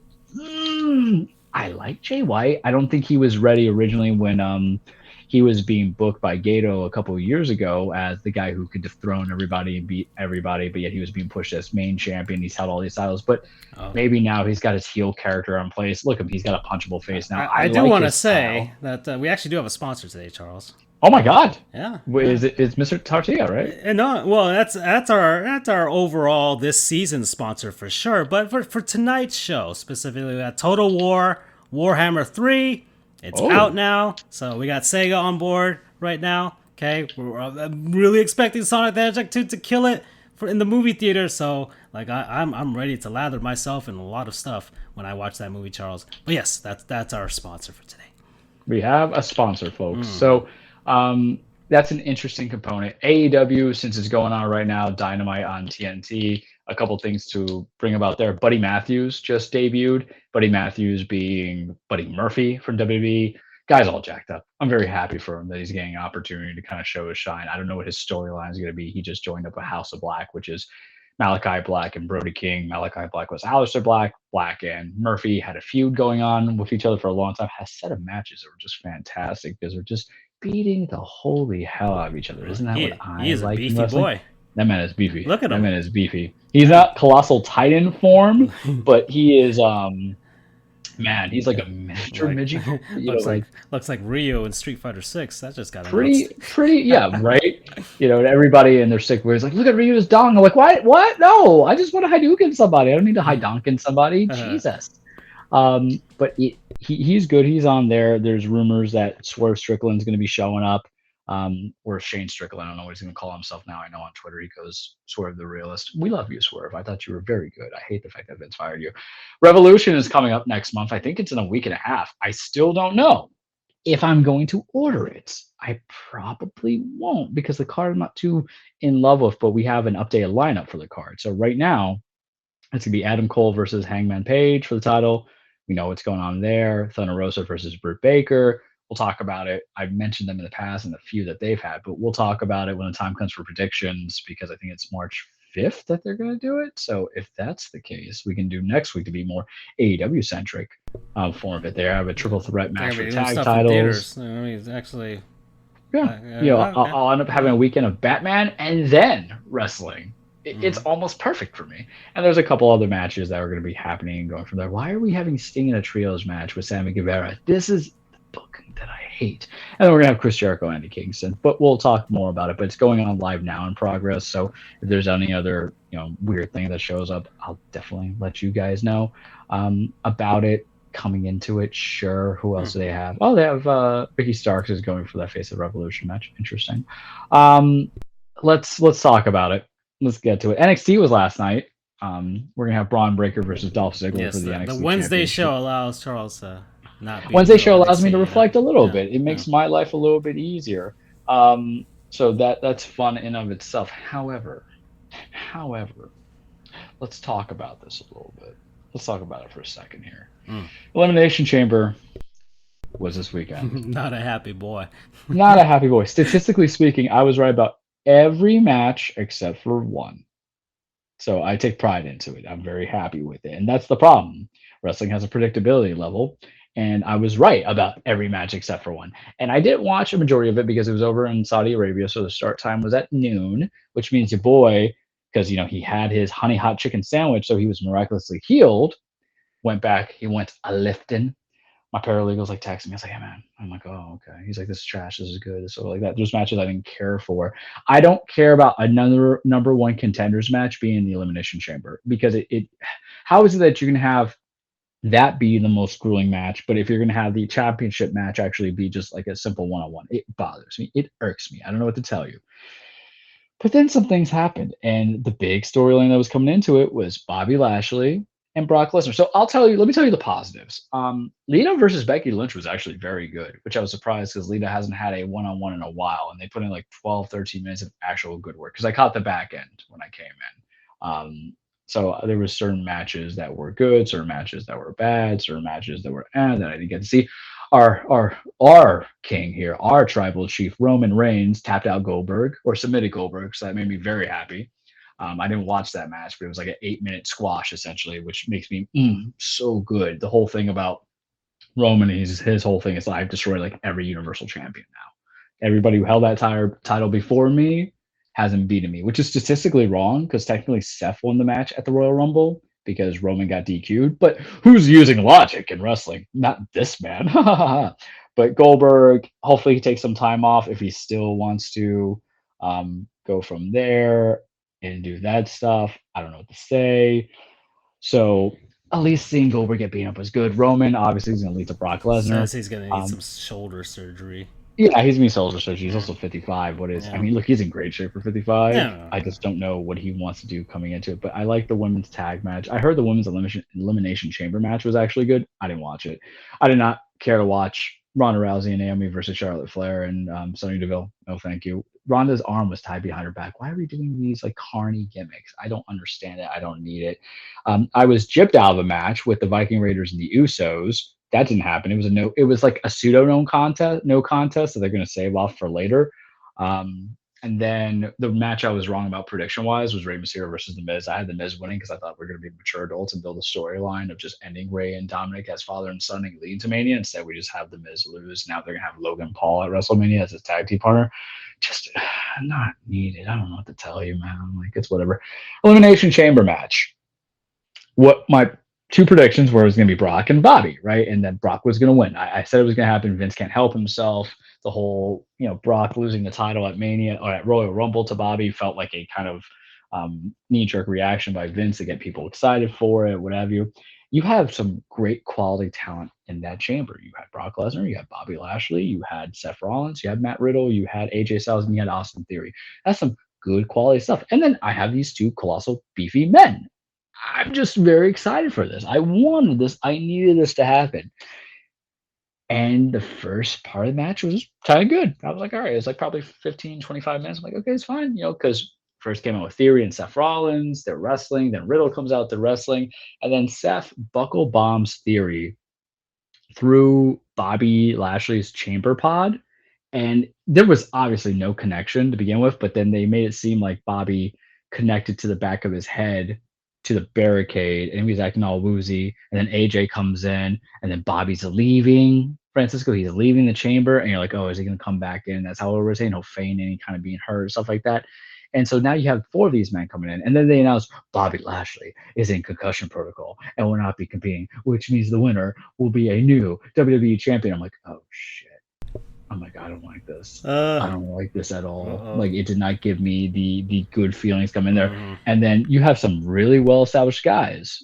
And then the chamber pod went to Bobby to have opened, and it did not open on Bobby. It opened on, it didn't open on Brock. It opened on Bobby's chamber. So Brock's like, this bullshit. And he kicks down the glass door to come in, or the plastic door, window pane to come in. And then he just eliminates everybody in 3 minutes. He eliminates Seth Rollins. He eliminates Matt Riddle. And then he eliminates AJ. AJ and him almost went the distance 3 Survivor Series ago. And you mean to tell me AJ is 1 F5? I was so angry, and it was left with Austin Mm. Theory and Brock Lesnar. So you took out actual quality main event guys because the problem is you created a monster. I'm going to touch on that in a second. But you created this high quality stuff, and then you left with Theory, and everybody knows Theory is not going to win. But Theory had his moment to shine for me for two occasions. One, he low blowed Brock. So anybody who's been watching wrestling with Brock Lesnar for a long term period of time knows that every time Brock's low blowed, he sells it like a god. He literally got castrated. And then two is that there was always the running story, like Seth low blowed him and everything like that. That's how he won the WWE Championship. He's been low blowed by Dean, all this other stuff. It's funny. So Theory low blows Brock, and Brock looks like he's gonna kill him. And so it's a comedy bit now. It becomes a comedy bit where you push the button, you poke the dragon when it was asleep, and you shouldn't have. And so Theory starts running around the chamber trying to avoid Brock. There's no wrestling at this point for a good 2 minutes. And then Theory goes up top to the pod, and then Brock follows him up to the top of the pod, and then Brock F5s him off there, and then pins him. It was a cool spot, but then pins him 1, 2, 3, and then Brock Lesnar is now your new WWE champion. And then Brock is selling off. He's very happy to be in Saudi. He's going to see people. So here's the frustrations. I love the comedy bit of it, obviously. Sure. Yeah, here comes the F5. That's an impressive spot. It's an impressive spot. I love the comedy bit of it. Give Theory the U.S. title. I don't care. Priest isn't doing anything anyway. He's going to go against Finn Balor next week, and that doesn't mean anything to me. Much ado about nothing. Theory showed that he can at least he can't hang maybe, but he impressed Brock, I think, enough, and that means you impress Vince, and he's working with storyline Vince McMahon anyway. Here's my frustrations. I was denied a Bobby Lashley Brock Lesnar Part 2. I was more okay with my idea that what Vince was going to do was have Bobby versus Brock on night 1. Brock wins the belt on night 1, and then has a title for title, winner take all on night 2 with Roman. That's fine by Charles standards. That did not happen. So instead, we're going to have Brock with the WWE Championship going against Roman for the Universal Championship, title for title, winner takes all. It's not a unification bout, but it's a title for title. Okay. Annoyed I am, because it makes me say, what was the whole point of Brock losing at the Royal Rumble anyway? If you were going to have him have basically, the championship, you retconned it in a sense. Yeah, and what you could have done is just have Brock as the champion. Why did we have to do this whole going all the way around just to arrive at the same point? Remember, 2 storylines ago, 2 Royal Rumbles ago, Brock entered in as champion to pick his own guy because he was saying I was the best. So you could have just had that as your super payoff. So I was super annoyed. But then the rumor mill was that Bobby was actually legitimately hurt and hurt his shoulder, probably because of one of those dirty ass suplexes that Brock laid into him. And Brock is actually pretty safe with his suplexes, but Bobby botched the suplex, so Brock makes you feel it a little bit. So if Bobby was hurt, you do the concussion thing as a way to kind of play off the fact that he is, a fighting champion, but couldn't defend his title, so you protect him. But I'm still annoyed because you've built a monster in Brock that I cannot see Roman winning at all. And Roman has held the title for 500 days, and he has been cheating and stuff like that. But I don't necessarily want Brock to win the Universal belt because I feel the person who beats Roman should be the new blood, or not new blood, but a new establishment or a main eventer who's going to help carry the organization past Roman losing the title. Unfortunately, I would have selected Drew McIntyre. I thought that was a story to begin with. And now we're doing title for title, so that's a benefit to both companies, USA or Universal, I think is their full name, and then Fox, because whoever moves the needle. And some people are fatigued, like, oh, it's Roman and Brock again. Well, sometimes you have to have a payoff. Ali Frazier, man, that's the way you have to look at this mentality. If you want to go into a different kind of boxing terminology, you got to go with, who do I want to utilize here? Because I have some, Oscar De La Hoya, and then Juan Manuel Marquez, where they went 5 times in that sense. Or if you want to go with middleweight, you go Mickey Ward and Arturo Gatti. They did 3 times. Floyd. I'm trying to think. Floyd had Maidana 2 times, but I can't remember other people. Jacob LaMotta, Sugar Shane Robinson. That's the whole thing about combat sports, is sometimes there's more than one go, and sometimes you need to declare a guy, and sometimes there's always a fight that you want to see that brings people back, just like Sugar Ray Leonard and Marvin Hagler. This is it. This is the playoff. This is Cena Orton, back in 2011. And I'm fine with it because the roles have been reversed, It's a long-term story that's been going on since SummerSlam, and here I am being pissy about it. And I'm also pissy about Becky Lynch and Bianca Belair because Bianca won, so she's going to be challenging Becky, which is what I predicted. And here I am bitching that there's no such thing as long-term booking. And here we are, we got two storylines building out and budding since August of 2021, 7 months later, 8 months later. Do I think it can be told better? I don't know, right? I don't know. I'm just frustrated that I did not get Man Slapping Meat Part 2. I deserve nice things. I don't need this theme of this show of my week. The last 6 days. La Capital. How can you not want more exactly. meat slapping meat? Meat slapping meat. Like literally, the chorizo was just me in between those two men in the milanesas. I can't do it. Mm-hmm. But I feel like the theme of my life this last 6 days has been changing of directory or changing directions. I don't need these swerves, life. I need you to just give me simple wrestling sometimes. So fine. I don't think the match will be good because I don't think Brock and Roman mesh out well because Vince overproduces the damn match too much. And when we talk about producing, it's never just the two talents going against each other, at least for the WWE, planning it out. There's a producer who's producing the spots and saying you should do this, you should do that. And it's a collective effort and unification. You can always tell when it's a Vince McMahon move because there's just too much of everything. Yes, fine. Let it be. Let it be. Because the way you have, if Brock can literally murder AJ, Seth, Riddle, guys who have held titles. Riddle has not held a world title, but held the U.S. championship up until Mania and the tag team championship until recently. If he can do and beat these guys in a extreme match, and I'm not saying extreme because of the confines of the match, but I'm saying an extreme manner, then he has to be the guy that beats Roman, right? At the end of the day, I hate everything. That's wrestling. That's all I got for you this weekend. It's very. What did I say in the chat? I won't say what I put in the chat given the circumstances. But let's just say there was venomous words that came out of my mouth when it happened. You were not a happy boy. I was not a happy boy. I'm not happy now. Just seeing his greatest. However, I better get. I'm saying it right now. I will cancel Peacock. I will not watch WrestleMania if I do not get AJ Styles versus Edge. I swear, because Cody, we love you. Cody, good luck going to WWE if you're rumored to go to WWE. If I get Cody Rhodes versus Edge at my Mania, I'm done. I have been 4 months, have I not been espousing for Edge and AJ Styles? 4 months. We're in February. By like November, I was talking about this stuff. If I don't have it, Vince, that's true. Yeah, I will go to Connecticut and I will give you a piece of my mind because I deserve something nice enough that I want, not what other people want of me. That's all I got for you in Cage this week. Very strong words, Charles. So yeah, that's it, folks. We're done. This is a nice episode. Andrew, I would think and hope he'd be back next week, and we can kind of gauge him on his journey through our culinary masterpieces in Latin food. Well, basically anything that came out of came outside of Europe, let's just say. So there you go. But anyways, thank you everybody. Thank you Freddie and BU for popping in here, and we will see you next week. Bye-bye. Take care everybody. I hate you, Vince McMahon.